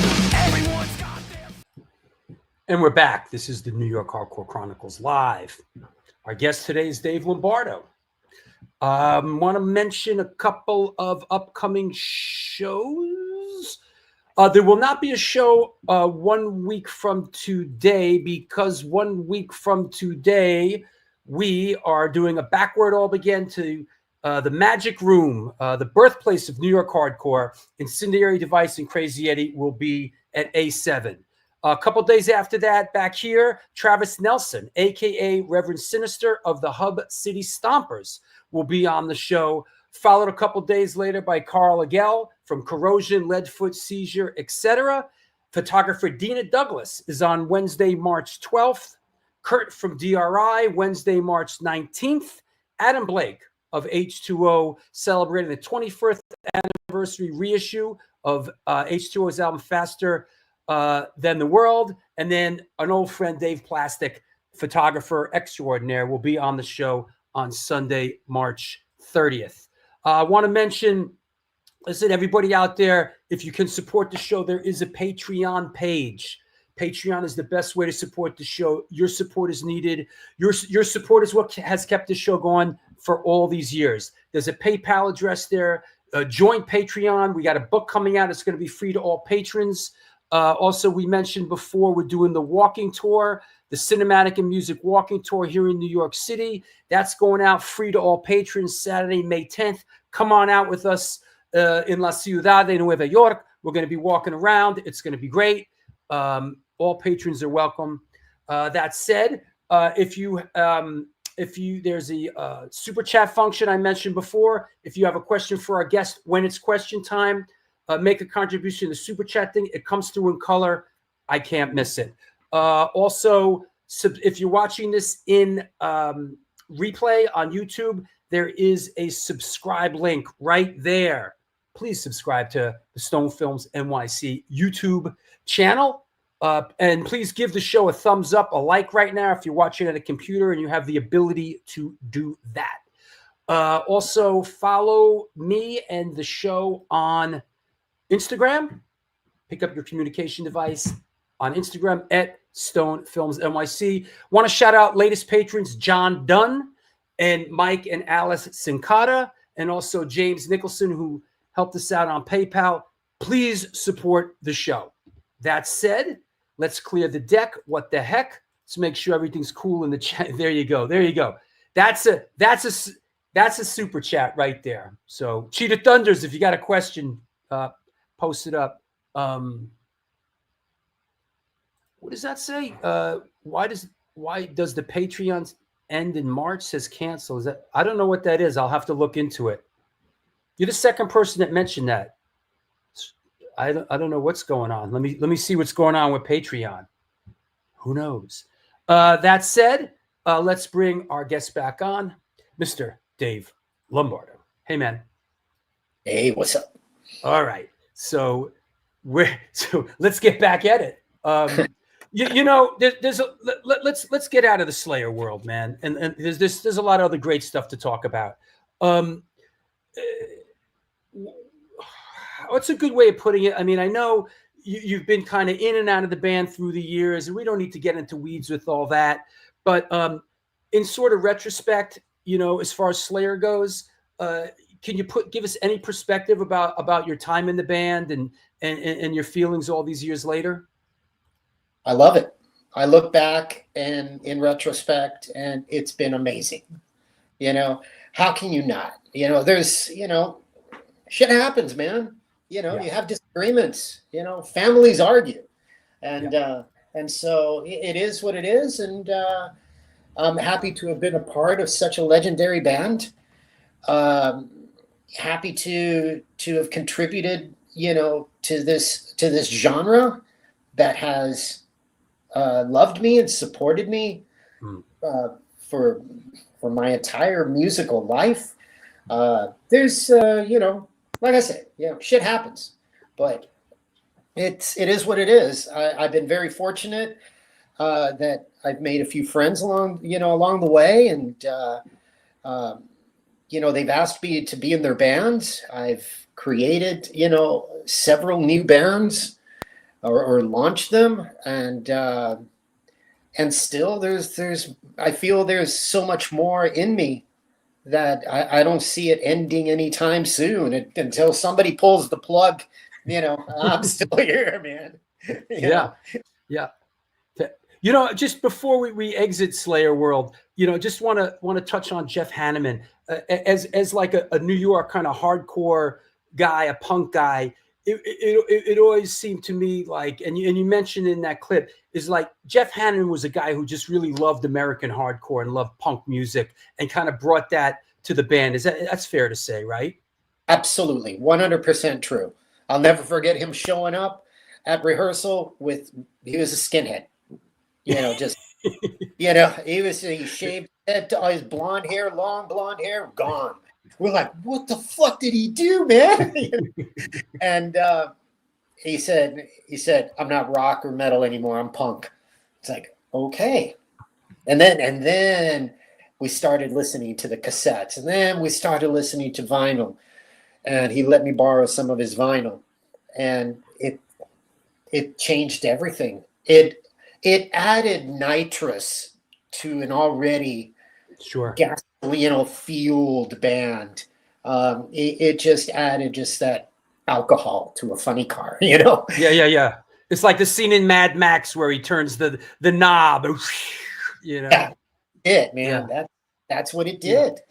And Yeah. I have to give him 100% credit, all credit, you know, for influencing that anger and energy, you know, into my drumming, and listening to guitar riffs in a whole different way.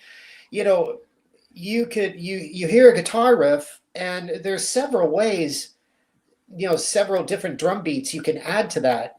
And listening to punk music gave me just that one more extra rhythm that I could play, and it was a little faster, and not necessarily faster. It was, you know, the tempo, not the tempo, the time signature changed. Yeah, I think something could be said for that moment in time in those couple years where, you know, we're kind of like a product of our environment, and there was a lot of cross pollination with, you know, what you'd call, you know, whatever you want to call it. You want to call it early thrash or heavy metal and hardcore and punk.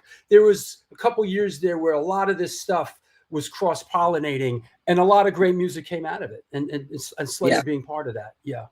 Yes, absolutely. I agree. Yeah. Hey, have you seen your hardcore trading card? You seen these cards? You seen that? Well, I thought they were. Is it real? I mean, yeah. This really kid Josh does them. Yeah, he's done a bunch of them, and yeah, this is the front, and the back of your card is really great. I mean, the back is like, here you go. Here's the back. Where can those? I'm sure you can get them somewhere, right? Yeah, Josh, if you're watching, reach out to Dave. The back of the card is like really loaded, man. He really went deep. I mean, you know, bands that I didn't know it. You know, just God, a lot of stuff in there. A couple of things I didn't really even know about, and I've been doing my homework. But yeah. Wow. Yeah. He even has Imperial Triumphant and Venom, Satanic Planet. Damn. Okay. Cypher, Gunship. Yeah. Cypher, Bill Laswell and Bill Laswell. Yeah. And the violin player. We just did one show. Right. San Francisco. But yeah, it was all improvised show. Yeah.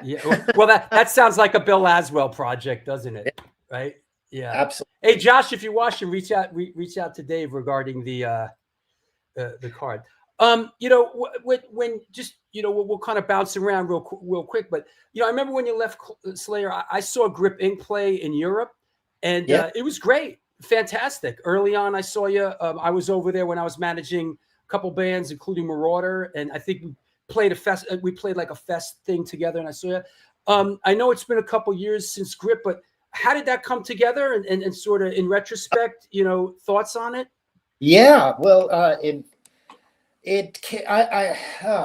got hit up by a German pop star by the name of Philip Boa, and the Voodoo from the Voodoo Club, and he hit me up and asked me to be a part of this kind of you know, a band he wanted to put together opposite of what he was doing with Voodoo Club, and he called it Voodoo Cult. Right. And he sent over a producer / guitar player named Valdemar Sarikta. And when I performed with Valdemar or started jamming with him and developing songs, we hit it off, like musically. I mean, I felt his guitar playing was unlike any other guitar player, or at least Kerry and Jeff. You know, this guy was just phenomenal. And I said, look, man, I want to start a band, and I want to start it with you. And we did, and I found to me, he was just like this punk from England. He was several years older than me, and his name was Gus Chambers. Yeah. And a friend of mine, family friend, worked with his wife, and she gave him a cassette to give to me. And the cassette was titled "Sons of Domination," and it was kind of a punk band. And I fell in love with his voice and his tone, the richness of his sound. And I hit him up, and he became, the vocalist for the band. Unfortunately, he passed away, and and I really never got to, really finish that band. So who knows? I mean, I've been toying with the idea of bringing Valdemar back in and putting the band back together and doing some reunion tours. And I mean, you had a run. I mean, you did, Power of Inner Strength and Nemesis. I mean, there was a couple strong records over a couple years. Oh yeah, they were great albums. I listened back. Yeah. Those albums were ahead of their time. Phenomenal sound. We recorded those albums in Germany at a studio called the Woodhouse by an engineer called Ziggy Bem. And this guy, man, I tell you, man, those drums on those records. Is that Berlin? Was that in Berlin? No, it was in Hagen, Germany, outside of Dusseldorf, and Dortmund. And Dortmund. So it was great period, and then shortly after I got picked up by Patton and Phantomus, and then after that, then I went back into Slayer. Yeah. And you know what? So while we're here, Astoria Lou, and I have a photo to go with it. Let me clear the deck a little bit. But Astoria Lou asks, wait, hold on. Let me get the. This is a shot of you and him when we played. Here you go. So Astoria Lou asks, how did you meet Mike Patton and get involved with doing music with him? And this shot, by the way, is from the Bungle show that we played with you guys at Brooklyn Steel. When I was in Antidote, we played direct support one of the shows. Those were great shows. And and Lou is a big Mike Patton and Faith No More friend and fan. So how did you meet Mike Patton and get involved with doing music with him? Oh, geez. He hit me up probably around 98, 97, 98. Well, I met him a time before that at the Faith No More's last Los Angeles show. Had to have been maybe 96, 97. I met him. Robert Trujillo was there, and we were all just hanging out, just talking backstage, and had a really nice conversation. Never heard from him again. Then I think probably about a year later, he hit me up and asked me if I wanted to be a part of Phantomus. And when he explained the music, I mean, if you listen to those Phantomus records, they're just unlike anything else you've heard. And they're really difficult, to perform live. We did it, we were very good at it. And but there were so many intricate parts and some of the most complex music I've ever been a part of. He hit me up, and next thing you know, I'm in the band and working with him, and we've been friends and have had a working relationship, not only in Phantomus, but I brought him into Dead Cross. I see a question here. This is interesting. At the aforementioned drum clinic in Belfast, Dave told the story that Mike is one of the most talented people he has ever met. Yes, absolutely. He is. Yeah. He is self-taught, which is amazing. He just has this insight when it comes into music, and he knows exactly what he wants. I think he even has perfect pitch. He's maestro. I call him maestro. He's a great teacher. And this makes sense, Rick. Thanks for the question. How is it work? How is working with Patton different than Slayer? I feel like they would be 180 degrees of each other. Absolutely, yes. Especially Phantomus, like woo. Yeah, Yeah, well, yeah. Hanneman would bring in music like via cassette. He said, "This is my idea." He had Sure. programmed drum machines and was able to, we would get a solid idea of the songs. Kerry, on the other hand, I would have to sit in the studio and work out the songs, work out the parts, the changes, the breaks, things like that. And Patton, everything you hear, he had that demoed. He played the drums, he played the bass, guitar, samples, everything. And obviously the vocals. And I remember getting a demo tape. He sent me a demo tape of the first Phantomus record. And I said, "Mike, what do you need me for? You did it. It's all on here." And he said, "Well, I want you to learn it. I want you to record it and take this out on the road and perform it." I said, "Okay, wow, this is going to be a tough one." Because those songs, like I said, they're very complex and they move really fast. Right. So and they turn on a dime too. Yes. Yeah. And the funny thing is that when we got comfortable with the songs, it made absolute sense. It's like you first listen to it, this doesn't make sense. But then when you listen to it and you have to learn it, and then you start really enjoying it, it makes total sense. He's just has this way of writing and performing. We have a really strong connection on stage. His voice, the way his approach and his attack that he has with the voice. He says he's a drummer first before a vocalist, which I totally understand because he and I, connect on stage when he's singing. I could really feel, his attack with his voice and how he plays or how he sings. It's just amazing. You reminded me to look at the notes a second, and I have an interesting note. Who do you enjoy sitting behind and watching as a front man? And I think you kind of answered it. It's like, hey, you're back there, you're working hard, you're playing, and I was thinking you've been back there for some of the greats like Mike and Glenn, but I would think that playing in Bungle there's a lot to visually like watch with him. Yeah, it is. Although all the guys you mentioned are phenomenal frontmen. Even Tom Araya. He's amazing. And Simon Neal from Biffy Clyro. Recently, we started a band called Empire State Bastard, and he's another phenomenal vocalist. And Gus Chambers from Griff Incorporated. Sure.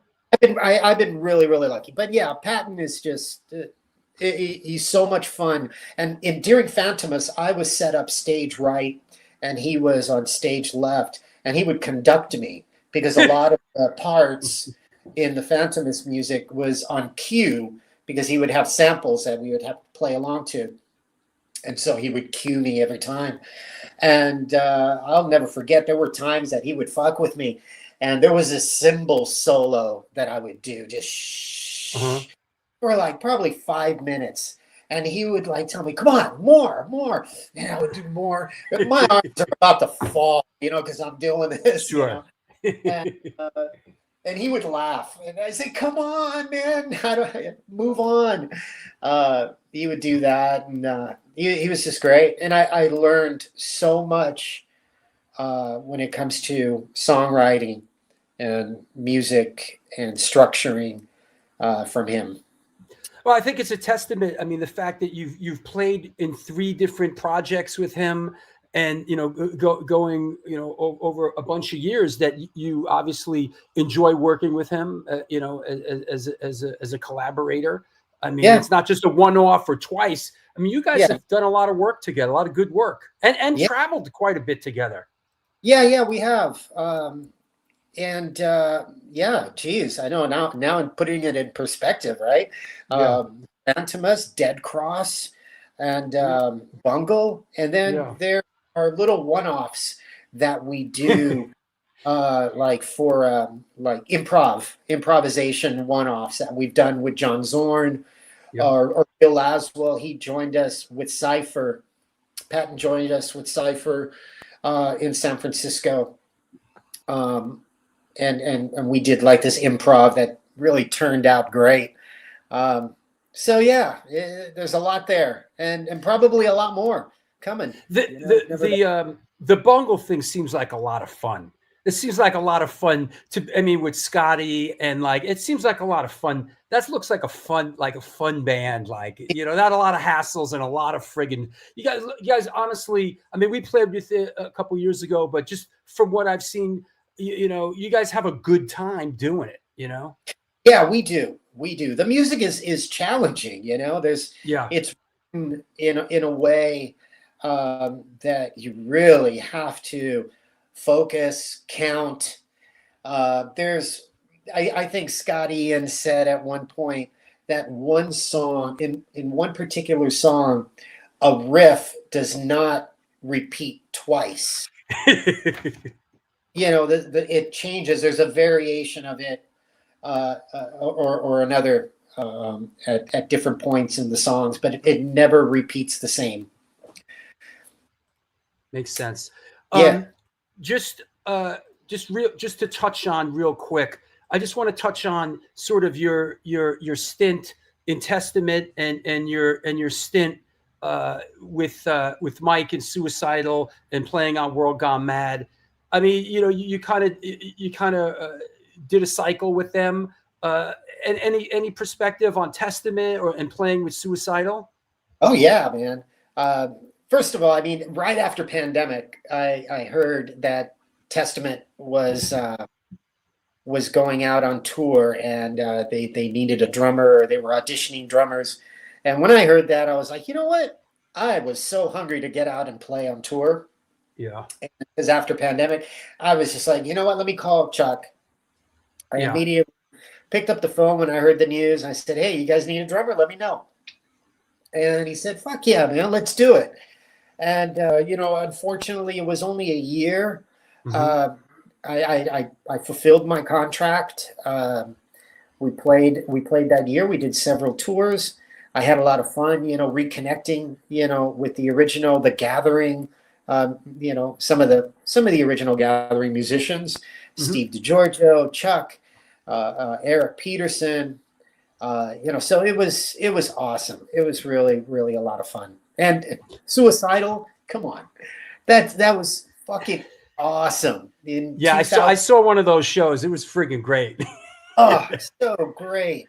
Yeah. Mike is an amazing frontman, and that music has so much value in my punk history, because obviously that first Suicidal record, was, we were always listening to that, and sure. Tom, we were all really good friends with Suicidal. Early 82, I think I remember seeing Suicidal at the Concert Factory in Orange County. And that was before they had, I think Luciano, the original. Lucci, yeah. So yeah, I mean, I think I saw him play then, and Tom was really good friends with Mike, and he was also in the video, in that famous, and all I wanted was a Pepsi, just a Pepsi. Yeah, sure.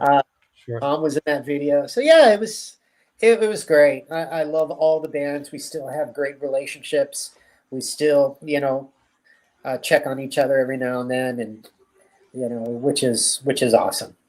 Do you enjoy the challenge of sort of getting the call for something like a Suicidal or a Testament or a Misfits?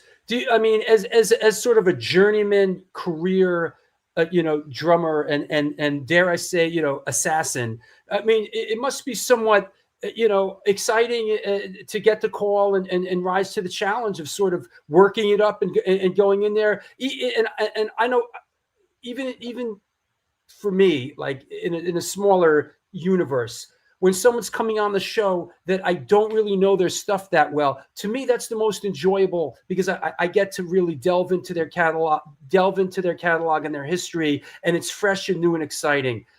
Is that fair to say with you as a working musician? Yes, absolutely. And you see, it not only it's challenging, but you also get to learn their method of operation. Their approach to the songs. I think that a drummer's job is to connect with the vocalist as best as he can, because sometimes the vocalist decides, hey, I don't want to go into the verse, I want to end the song right now, we're just going into the chorus. You have to read those moments. Sure. And have to kind of like guide the rest of the band. Hey guys, we're going to end the song now because he's deciding to end the song. Or if he wants to extend part of the song, and he wants to vamp a little bit and chat with the crowd, you have to be able to read those moments and not just rely on, I need to follow the song. And Sure. It's like, no, you have to watch the vocalist. You have to listen to his cues. And some, like Glenn and I, Danzig and I, we have this thing, where he'll turn back at me, and like if I'm playing a little too fast, a little too much, a little too much excitement, Dave, you're just like, yeah. He'll do this gesture. He's like, pull it back. And it's like, whoa, okay, sorry, man, and that's why it worked so well, and it still works well with the Misfits, and it worked so well with Suicidal, because Mike Muir likes to talk to the crowd and get them going, and I have to read his cues, and so it's important to really get used to what the vocalist is doing. For me on stage, I connect with the vocalist first, and then everybody else. I think a key word that you mentioned here, and to a lot of people out there, it might seem obvious, but it's not, is listening. There's a lot of bands out there that and musicians, after a while, nobody's listening to each other anymore. And that happens, believe it or not, that happens with a lot of bands and a lot of older bands and a lot of big bands. They stopped listening to each other a long time ago, right? I mean, so when you mentioned, that rang a bell with me, is that, it's really being coherent and really listening to what's going on. I had a conversation the other day with Gary Holt, and he mentioned how there was one show we were playing Bangalore, India. Gary, of all places, right? Yeah. He'll never forget that day, because Gary and I basically wrote an entire album of just improvisation, just spontaneous, and every riff he would come up and play, I would come in with this badass drum beat, and he would then do the same with me. I would come up with a drum beat, he would then play this amazing riff. So listening is very important, and I am grateful to musicians like not only Patton, but John Zorn, working with him, and his improvisation shows that I've done with him. I played under the pyramid in the Louvre Museum in Paris, a duet, saxophone and drums. Wow. And we just feed off of each other, and you listen. The most important thing you can learn to do in music is listen to your other musicians, listen to their leads. What's their lead saying? What is he trying to say by this particular lead? Well, when you're listening to it and you're feeling it, elaborate on that. Do it like a little roll. I already know he's going to climb over here. I watch his hand. I'll, do a drum roll, helping it along, decorating what he's laying down.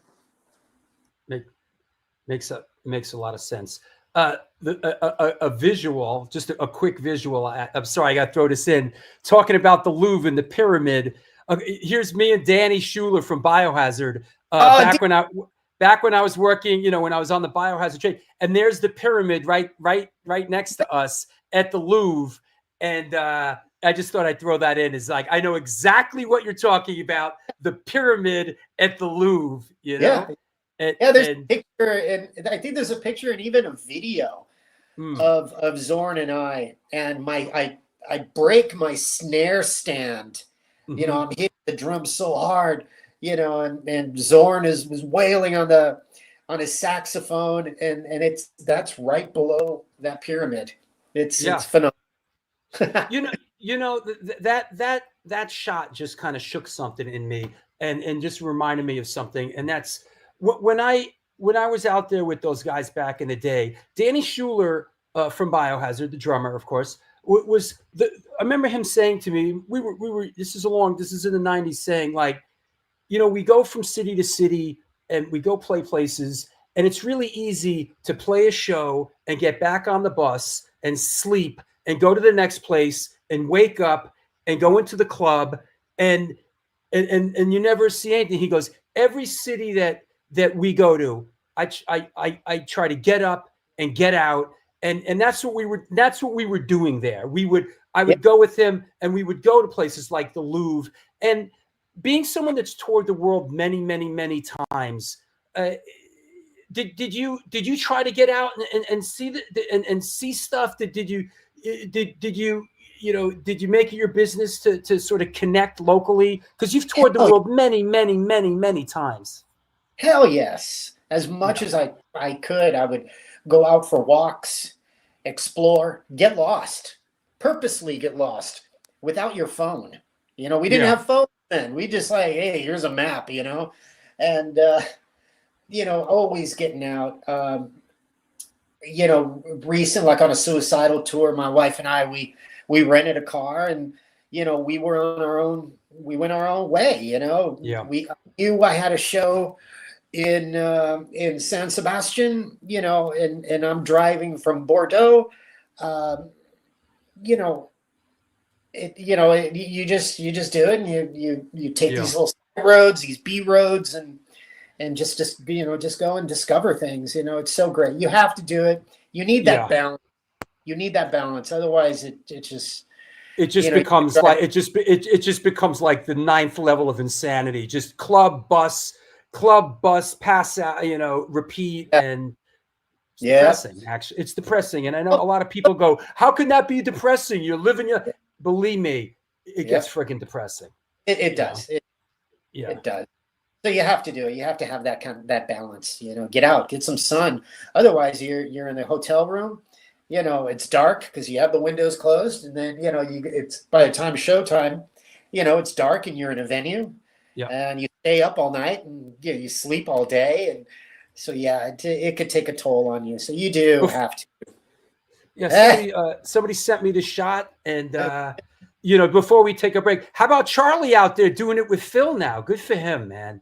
Yeah, man. Good for him.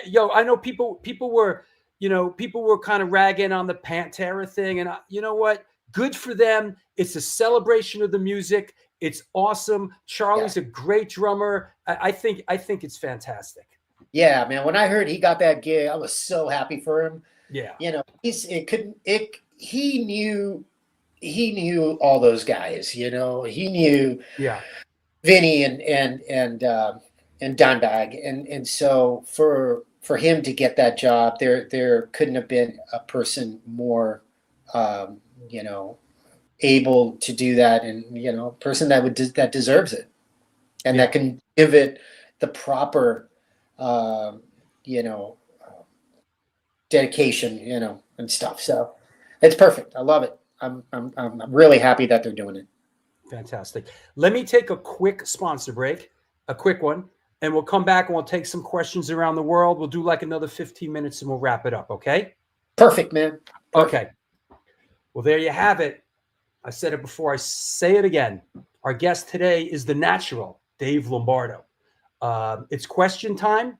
So if you got a question, make it coherent, make it somewhat intelligent. I know people have been asking all along, but please repost.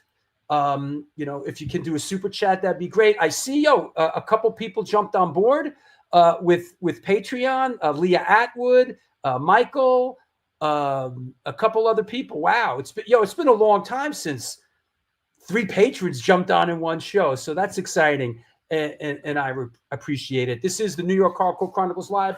We are sponsored by blah blah blah blah blah and Mad Vintage. Mad Vintage buys, sells, and collects band shirts, primarily hardcore. The DIY operation was started and is operated by a hardcore kid who just loves collecting and eventually got into vintage clothing, specifically the realm of vintage band shirts. They are always looking to buy out collections to either keep, sell, or trade new shirts at a daily at www.madvintage.com and post it on Instagram. Dig deep into that closet of crap. Reach out to them. Help me help you, Mad Vintage. Last but not least, come on now, Joe Rumini. It is the Texas Silver Rush. They're a jewelry design firm and boutique store located in the birthplace of the Texas country music scene in Fredericksburg, Texas. They specialize in working with musicians in all music genres to design and create unique one-off pieces, as well as to style them for stage, album covers, promo photos, and social media exposure. Their client list includes Rock Roll Hall of Famers Greg Rollet, Ringo Starr, and of course, Agnostic Front. Information on online sales are being taken at their Facebook and Instagram page, and of course, www.thetexassilverrush.com. Hey, want to mention a couple things real quick, a couple of events that are coming up. Of course, 1 week from today, come on down to the A7, the birthplace of New York Hardcore. It's a free show. It is 21 and plus. Just want to let you know about that. Back to the New York Hardcore Roots Series, Sunday, March 16th, free all ages, Sunday matinee. This is our last show at Berlin before going back to the Bowery Electric. Hub City Stompers, Rebelmatic, Ancient Domains, DIY Breed, and Ill Raised. So come on down to that. Want to mention, Punk Rock Bowling. We're playing Punk Rock Bowling with Stalag 13, the Effigies, Negative Approach in 7 seconds. It's sold out. If you snoozed, you lose. So we are coming out. The show's sold out. Listen, I'm going to be, they're setting it up now. I'm going to be hosting a tour at the Punk Rock Museum. So Drew Stone hosting a tour at the Punk Rock Museum. Come through. Randall Underwood, photographer, is going to be along with us as our special guest. But if you are in Vegas for the Punk Rock Bowling weekend, you'll come out on the walking tour with us. Just another reminder, might as well strike again while it's hot. Please support the show. Please join Patreon. There's also a PayPal address, a super chat. But thank you so much for supporting the show. Thank you for letting me live the dream. Live the dream of being a talk show host. So thank you. Post your questions. Let's bring our guests back. Let's see what we have. Hey, man. Hey, what's up? Okay, let's do a couple of these. Boy, they came pouring in. All right, hold on. Let me get it going. All right, Chris Contos, a fellow drummer. Hey, Chris, Bay Area represent. Is it true that you are a lefty on a right-handed kit? Can you talk about leading with your left hand or foot and how it defines your style? All right. Yes, it's true. When I was in 4th grade, I was in the school marching band or whatever it was, that I was in at that time. And when the teacher saw me, play drums, he saw me play, traditional left-handed. Mm-hmm. And he saw me, he said, you're going to learn the other way. And that was really a short period in time. And what that did was just flip me, to right-handed traditional grip and went from there. Wow, that's- I lead a lot of my drum rolls with the left hand.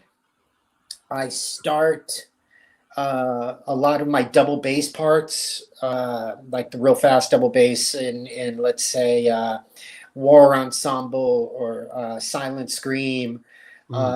They all start with the left foot.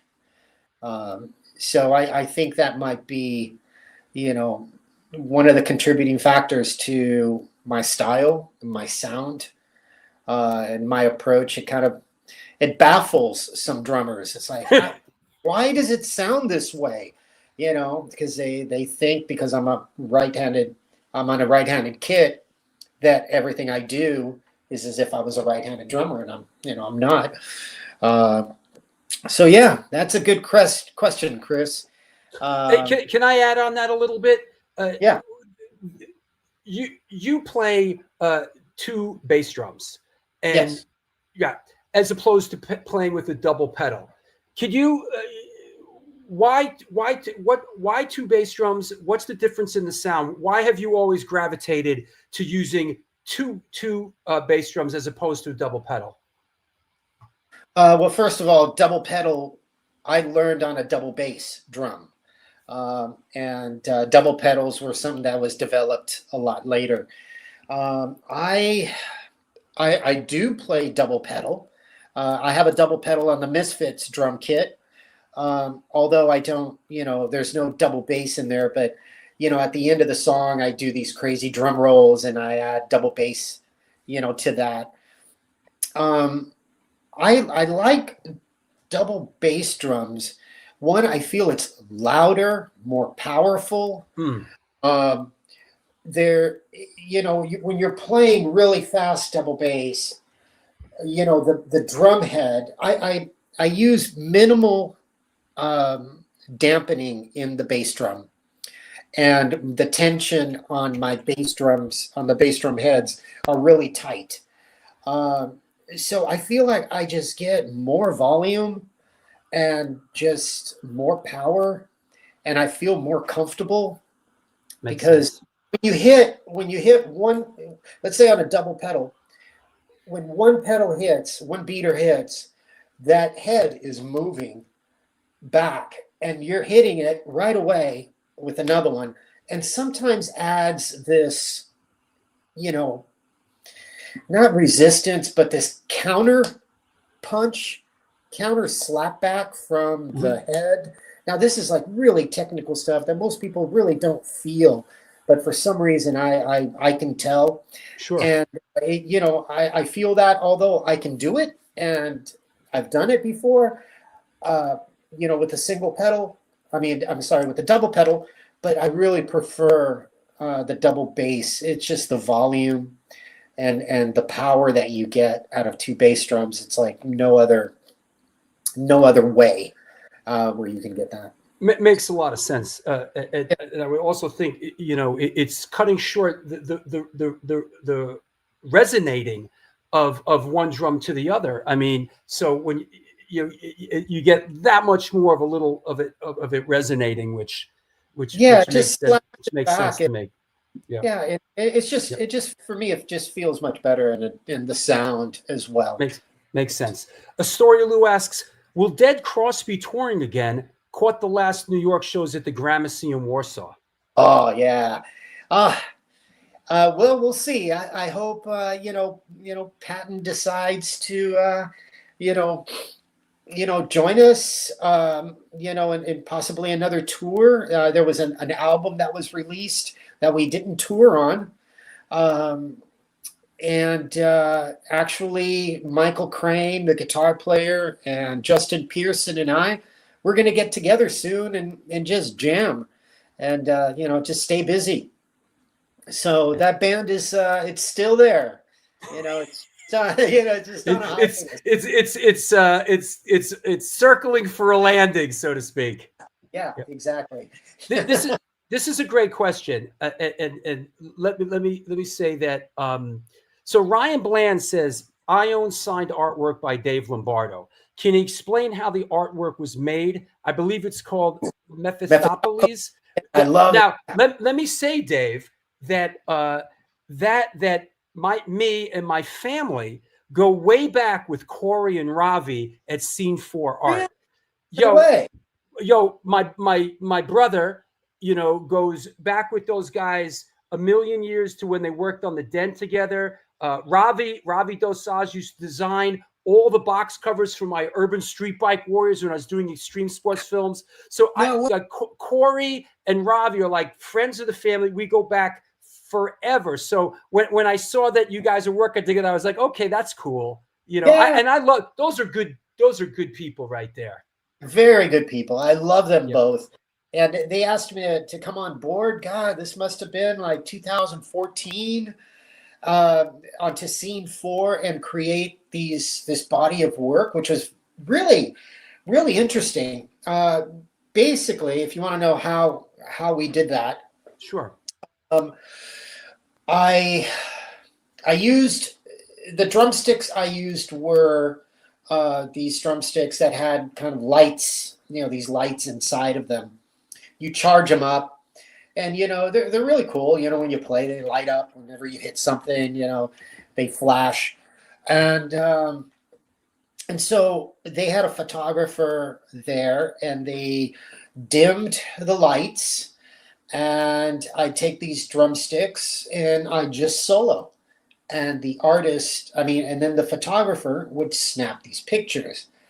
Then I would take the pictures and I would choose which one, would basically, speak to me. The one that I felt, that looked the best. And I would choose several of them. And we would then, I would sit with either, I forget if it was Ravi or Corey, or both. And that's a really cool one. And we would alter some of the colors and the filters, and then they would create these amazing prints on canvas, and then we'd sell them, send them out to people, and I would autograph them, and it was a really cool project, and I really enjoyed working with them. But that's one of them. I don't know what the name that one is. Yeah, that's really cool. That's cool. Yeah, good people. I sent a message about Dave's hardcore legend. Okay, so so Josh sent a message to your IG page about the cards. Can he talk about Pap Smear, the band with Jeff and Rocky George? Yeah, I don't know about this. Oh, geez.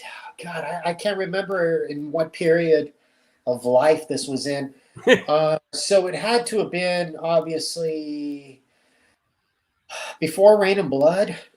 Pap Smear, Hanneman wanted to create a punk band, and he wanted to call it Pap Smear, and he was really good friends with Rocky George from Suicidal.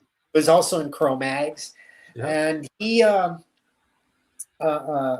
to play bass instead of guitar, and so it was Hanneman on bass, Rocky George on guitar, I'm on drums, and there was this kid at the time that used to hang out at where we used to rehearse at Tom's house. His name was Joey Fuchs. Well, he was the only kid in the neighborhood because it was predominantly Spanish kids. So we all had dark hair, and Hanneman and Joey were the two blonde guys. And all right. Let's hear it for the white boys. Yeah. And then Hanneman said, "You know what? Instead of Joey Fuchs, why don't you go under the name Joey Hanneman, like as if they were brothers?" And so we did a couple demos. But then he was advised by somebody, I don't know who, said, "No, you should stay with working with Slayer. You don't want to distract," and things like that. So it never really took off. But I think there is a demo out there of those songs. Gotcha. Our friend Mike Gitter, A&R says, hey, dropping in to say hi. Huge thanks on that Imperial triumphant guest spot. And ironically, just about to toss on Testament's The Gathering. That is an underrated record. Wow, Mike Gitter. Hey, Mike. Love that dude. Yeah. Yeah, Old man. friend. Good dude. Yeah, I collaborated with Imperial Triumphant. Fucking awesome band. New York City. Kenny Grahowski on drums, who is also another, kind of bandmate in the John Zorn avant-garde jazz world. And I loved his playing and still do. And the guys are kicking ass and, creating music. And it's good stuff. I highly recommend it. Cool. Hey, you feel this one however you see fit. Hey Dave, why did you leave Slayer and would you rejoin for a reunion? However you see fit, man. It's all in the history books. You can read it there. How about that? Would go. I, if if the stars aligned, why wouldn't I? I do it for the fans. I do it to, for the fans. The fans would love to see it, and I'm sure they would love to see that all reconciled and, all, brushed under the carpet, and that's it. So, but yeah. You've got a great heart and a great attitude, Dave. I must say. Chris Canto says, "Thank you from the bottom of my heart for everything you have given to the drum world. You have and are a massive influence to me, not only for drumming, but your humble and kind nature in life." So there you go. Thank you, Chris. Always a pleasure to see that guy. Yeah, he's awesome. He's a great. You know what? So we're gonna wind it down, but let me. This is Bill O'Leary, the great photographer. Actually, where's that shot you sent me? Oh yeah, here you go, Bill. Here's one of Bill's shots he sent me. Sometimes when someone's announced to come on the show, I get photographers say, "Hey, I did this. This is a shot. I guess this is." Hey, Bill. Bill, is this says 91? This is, I guess, Seasons in the Abyss. This is a Bill O'Leary shot, and it'll go with his question. Hey, Drew, please ask Dave if he has some recollections of playing the world famous Red Rocks Amphitheater on the Clash of the Titans tour in June '91. I guess that's what this is from. Yeah, wow. If you notice, that tom-tom right there is a 16-inch tom. It's an average drummer's floor tom is on. And what a monster. 18 and 20 floor toms. I have a recollection behind. It was backstage. Backstage, I remember it was, of course, rocks, all over, and it was built into the side of this mountain. And I don't remember the show in particular, but I do remember the backstage. That's a really cool shot. Yeah. I've been to that venue. It's magical venue. It's one of those. Yeah. It's one of those. And then I think this is, do you any specific memories of playing a sold out Madison Square Garden with the Misfits? And I have to say, having known those, I've known those guys a very long time. When I joined Antidote, Arthur Googie was the drummer of Antidote. So Arthur Googie left the Misfits, started Antidote. I joined a bit later. We used to play in Moe's, in Doyle's mother's basement, in the early 80s. So I go way back with those guys. Me and Doyle are the same age. I know I wasn't there, but I know for those guys playing Madison Square Garden, to say it's a dream come true is an understatement. I mean, for Jerry, for Doyle, for Glenn, I know that's really, really, really big in their world. Any memories of playing it with those guys? Yes. First of all, I mean, that venue is so iconic. It's so much history. Madison Square Garden. It's Zeppelin. Recorded Song Remains the Same there. The ramp in the backstage area, there's like this ramp, and I could picture Jimmy Page and Robert Plant pulling up, and I remember just sitting, standing back there. It's like, wow, so historic, sitting on the riser and looking at that center wooden, ceiling. That's just. I'm really honored to not only have been asked personally, directly, phone call from Glenn Danzig to play in that band, and to play in Madison Square Garden in their hometown, where people would have said, "What? No way!" They'll never play, there. And sure enough, we did. And also I played there 2 nights with opening up for Tool with Phantomus. We played there. And I played, I believe, no, it wasn't at that venue. No. I remember joining Danny Carey, and I did like some kind of drum solo with him during the Lateral tour. I just saw Danny Carey. I just saw the King Crimson thing with Vi and Danny Carey and Adrian Ballou. I just saw a beat. It was great. Really enjoyed it. Yeah, it was really great. Him. He's a great drummer. Yeah, it's great. It's love the venue. Hope to go back. And then of course I played there with Slayer. Back at the Clash of the Titans tour. Was that the infamous show in the Felt Forum? No, later. That was later. Okay. And somebody asked about that infamous Felt Forum show where the place got trashed. Were you coherent that was happening while you guys were like? Was that apparent? Well, they started ripping the seat cushions out and started throwing it, and all I remember was all this dust and all this part you could see, because the spotlights, and you see all this crap, and I'm like, oh man! I remember dodging some seat cushions that were thrown on stage, and I remember going like this. Whoa, this can't be good. This dust can't be good. It's like another venue, Slayer's band. From the old Felt Forum at the Garden. It's like where my parents used to take me for when I was a little, for like the whatever Follies or the old Felt Forum. Lucas Sanders asks, hey, what happens to Dave's drum sets when he gets off tours, and does he still have the early Slayer drums? I unfortunately, your first question, what happens to my drum sets? Well, I hold on to them. I keep them.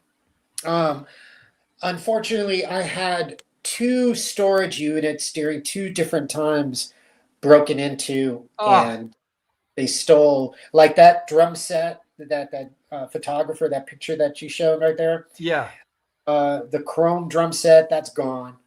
There were 2 black ones of that same configuration, sizes and everything. Those are gone. The Rain and Blood drum set is gone. But the one thing that, all that stuff could be replaced, but there's the one thing that I feel the most, pain for is my notes for Phantomus. I had written out all the Phantomus music in my drum notation language that I could make sense of, and all that's gone, and that was a lot of work. And I wish I would have had. I would have probably put that out someday, So all those are gone, but I got a good portion, left. I got the Grip Incorporated. There's this red drum set. It's like a Grand Star custom. I still have. I have some Slayer kits from the recent runs. There's a lot. Are you still a Tama guy? Yes. Yeah, I was. I left Tama for a short period. But no, Tama all the way, man. Tama's the best company for me. They're ahead of their time with their designs and hardware, and it's my sound. It's Yeah. the company, it's the drum brand my dad bought me when in '79, which is like 4 years after the company started. That's fantastic. Yeah. Yeah. And Johnny Rock asked, did you play is it proper pronunciation Tama or Tama? Depends where Either you're from. or. Right. Yeah. There you go. That's what I thought. Did you Yeah, play Tama Art Star back in the day? Yes. I had some Art Star custom drum Yeah. kits. Yeah, those are great kits, great sounding. Birch, maple and birch shells. Yeah. Makes sense. Yeah. This is a good question from Hobo Cakes. How have you switched up your practice gear prep with drumming as you get older? How do you keep the endurance and aches and pains away? The aches and pains part, I've been lucky that I don't have any aches and pains. I don't know what it is. Maybe I drank a lot of water. Maybe I limited in my early years alcohol. Maybe it was a food my mom was cooking up, when I was growing up. I don't know. I've had, issues. Let's say, for example, I needed a masseuse for maybe a pulled muscle. Recently, I had my L4 and L5 disc and my spine collapse. But I was able to get on one of those machines that stretch you. And, I went consistently to a chiropractor, and now I don't have that problem anymore. Fantastic.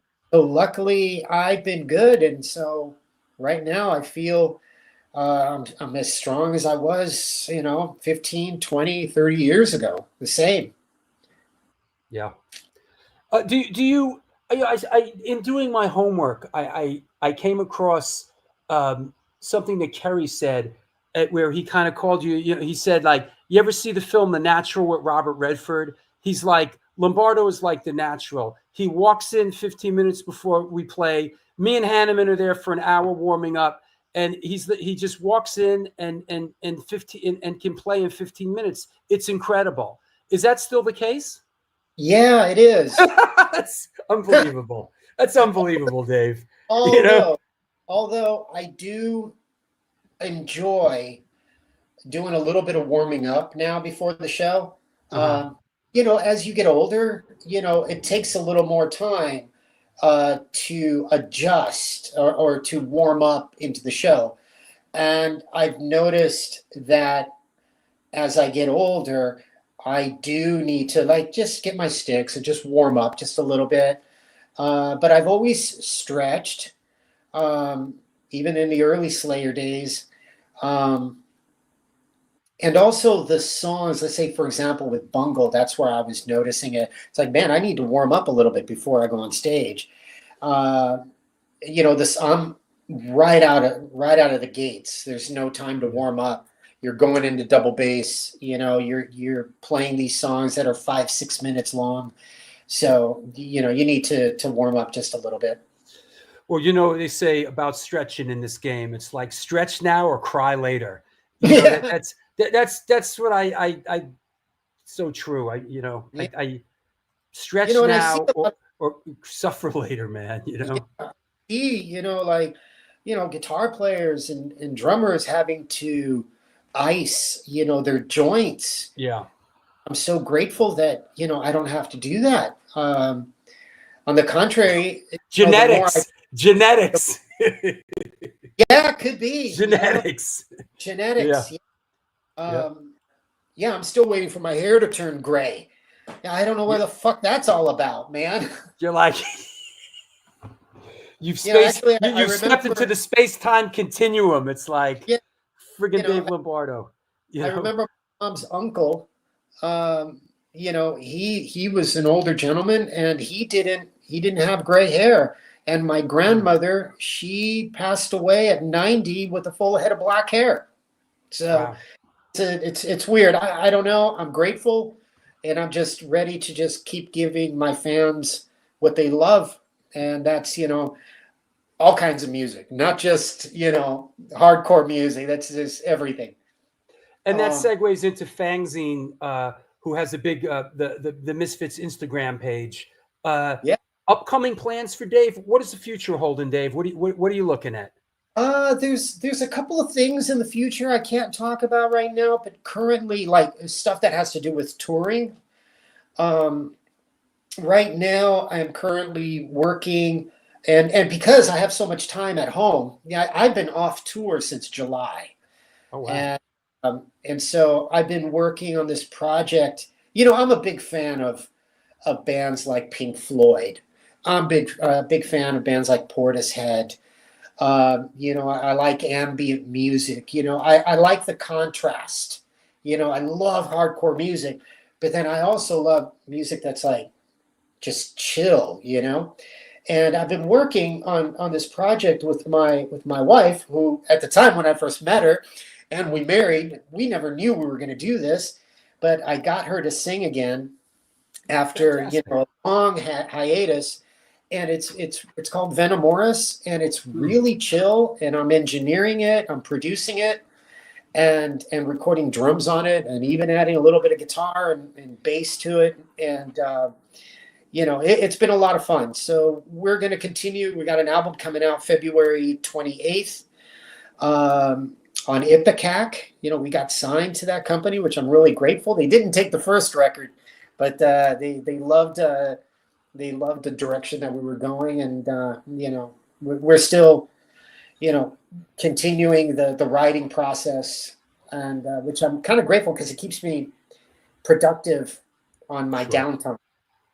It's also great to work with somebody you love. It's great to work with your loved ones, and do creative stuff with them. That's fantastic. No doubt, yeah, a lot of fun. Yeah, and we found a little niche, and it's like, hey, let's just keep going. Who knows? Hopefully it'll get, picked up in a movie or commercial. We got signed to this a publishing house, and they're helping us out and pushing the music. It's a bit accessible. It's mellow. That's great. I saw, in that clip I played in the beginning when you were sort of doing records, you mentioned you pulled out the early Pink Floyd Syd Barrett stuff, and on that thing, and I was like, oh no, he pulled, no, he didn't pull out Madcap Laughs. It's like, that's a boy, once you open that door, man, the Syd Barrett Madcap Laughs, the other record he did, the second solo record, I once you go open that door, man, that's deep shit. The early, the Syd Barrett stuff is like is pretty heavy. Absolutely. Yeah, it's difficult sometimes, Yeah. But it really gives you an insight to where Pink Floyd, got their ideas or their direction, and then Pink Floyd obviously, refined it and just made it what Pink Floyd is today, or what we hear. So yeah, I mean, I always like to do that. I like to go to the source of where the inspiration came from. Who inspired this band? Okay, I will now go to them and see where they got, and you learn, you hear the evolution of the music, and I love that. Yeah, and that early, I'm a big fan of Pink Floyd, especially the real early stuff, and the Syd Barrett stuff. Is a great album. Saucer Full of Secrets. Yeah, I love those. Yeah, that's great. Yeah, and and I enjoy a lot of that stuff from that era, the early Moby Grape stuff, and a lot of Quicksilver and all that early sort of psychedelic. I love a lot of that. Yes, Gigolo and Quicksilver. Who Quicksilver Messenger Service. Yeah, I have one of their records. Yeah. Who knew that the New York Hardcore Chronicles, like, everyone's chiming in on all the Syd Barrett and Pink Floyd stuff? Who knew? Yeah, early Pink Floyd, almost punk in attitude. All right, well, that said, let me see if there's just, it was great. I don't want to keep you too long. It was fantastic. You have to come back again at some point. Let me see. I got, here's I just going through the last of the pictures, here's a great. I have to post this great shot of you, me, and Tristan DeGraves, who's the primary songwriter for Incendiary Device. This was at the Bungle show when we played the Bungle show with you guys. Oh, And, okay. yeah, that was awesome. And Dude, it's I kind of remember that picture. I remember you guys. Yeah. Yeah, man. And it was the first night or the second night? I think it was the second night. I think the first night, someone reminded me today that I think Harley came out and did Malfunction with you guys. I think there was a second night. I think you guys played 3 or 4 nights actually. I think so. Yeah. That was a nice time. That was great. Loved it. Yeah. And just as we head towards the door, let me I think this is kind of an appropriate kind of, is there anybody you want to thank? Anybody you want to shout out? Oh, geez. I just, first of all, thank you for having me on the show. Thanks to all the fans that have, supported me and enjoyed, everything I do or some of what I do. It doesn't really, just thanks for all the love and support, man. Everybody's been so cool. Even though I take them on this musical journey, where they're like, what the hell is Dave doing now? What is this? That's what I'm here for. And, I'm going to throw you for a loop. Who knows? Maybe in 6 months, there'll be something else that happens and you'll be like, what? So, I'm grateful for all the fans and everyone that has supported me through the years. Just thank you. Fantastic, Dave. Thank you so much. I'll be in touch. Hope to see you down the road. And I wish you and your wife all the best, man. Thank you so much for coming on the show. It was fantastic. Thanks, man. Anytime. Right. Let me. Cheers. Okay. Take care. Bye-bye. Take care. Well, there you have it. Boom. Another one in the books. Mr. Dave Lombardo. Great show. We wanted to quit while we were ahead, right? So thanks everybody. Fangzine, Rich Zoller, John in London, Paul Stone. What a great show. What a fantastic guest. What a great show. Chris Contos, thank you. It means a lot, Chris, that guys like you, take the time and chime in. Really means a lot. I can't underestimate, how much that means. So, hey, thank you, Hobo Cakes. Yeah, he was a great guy, great drummer. It's nice when, we have a guest that sort of lives up to his musical legacy. And not only is a great musician, but is just really a great person. And that's a little rare in this world that we live in. As you know, that's right, Count Ralphus, a cool, humble legend, And like I said, just a reminder that there'll be no show on Wednesday. And we'll be at A7 playing with Incendiary Device a week from today. And then a week from Wednesday, we'll be back with Travis Nelson. Isn't that the truth, Matt Gray? All the drummers were watching today. A lot of drummers zeroed in. I felt the pressure, like a lot of drummers, were on it, That's right. Thanks for reminding me, Larry. The Sunday show is not an all ages show. It is 21 plus. That's the only way we could get back into the magic room. We have to do a 21 and plus show. So I'm sorry, people under 21.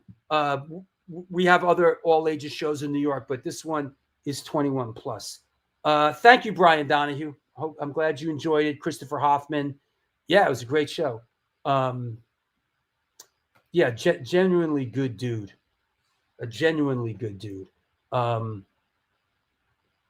Yep. That said, good for everybody. It was great. What can I say? Thanks for giving me the opportunity. I really appreciate everybody doing the super chats and a couple of new patrons that we got. It really enables me to do the show. Nobody's getting rich here, but I'm just trying to, cover some of the expenses so I can focus on the show and do my homework and continue to do great shows. That's right, Contos. Long live Dave Lombardo. Hey, Contos, are you going to be in town when we play out there, or are you going to be on? Are you going to be out when we do Crash Fest in October? Chances are you'll be out. I know that's a ways, but it'd be great to see you out in the Bay Area.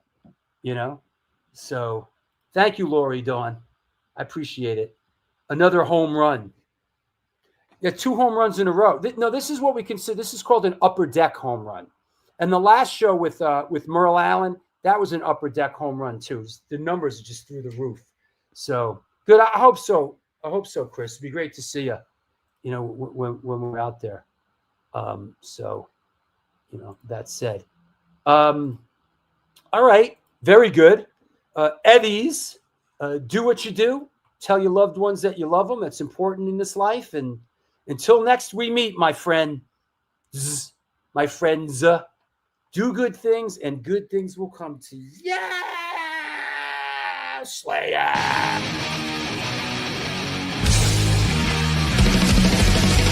Conditioned by indoctrination, conditioned by society. You're a victim of the digital age, a 21st century casualty.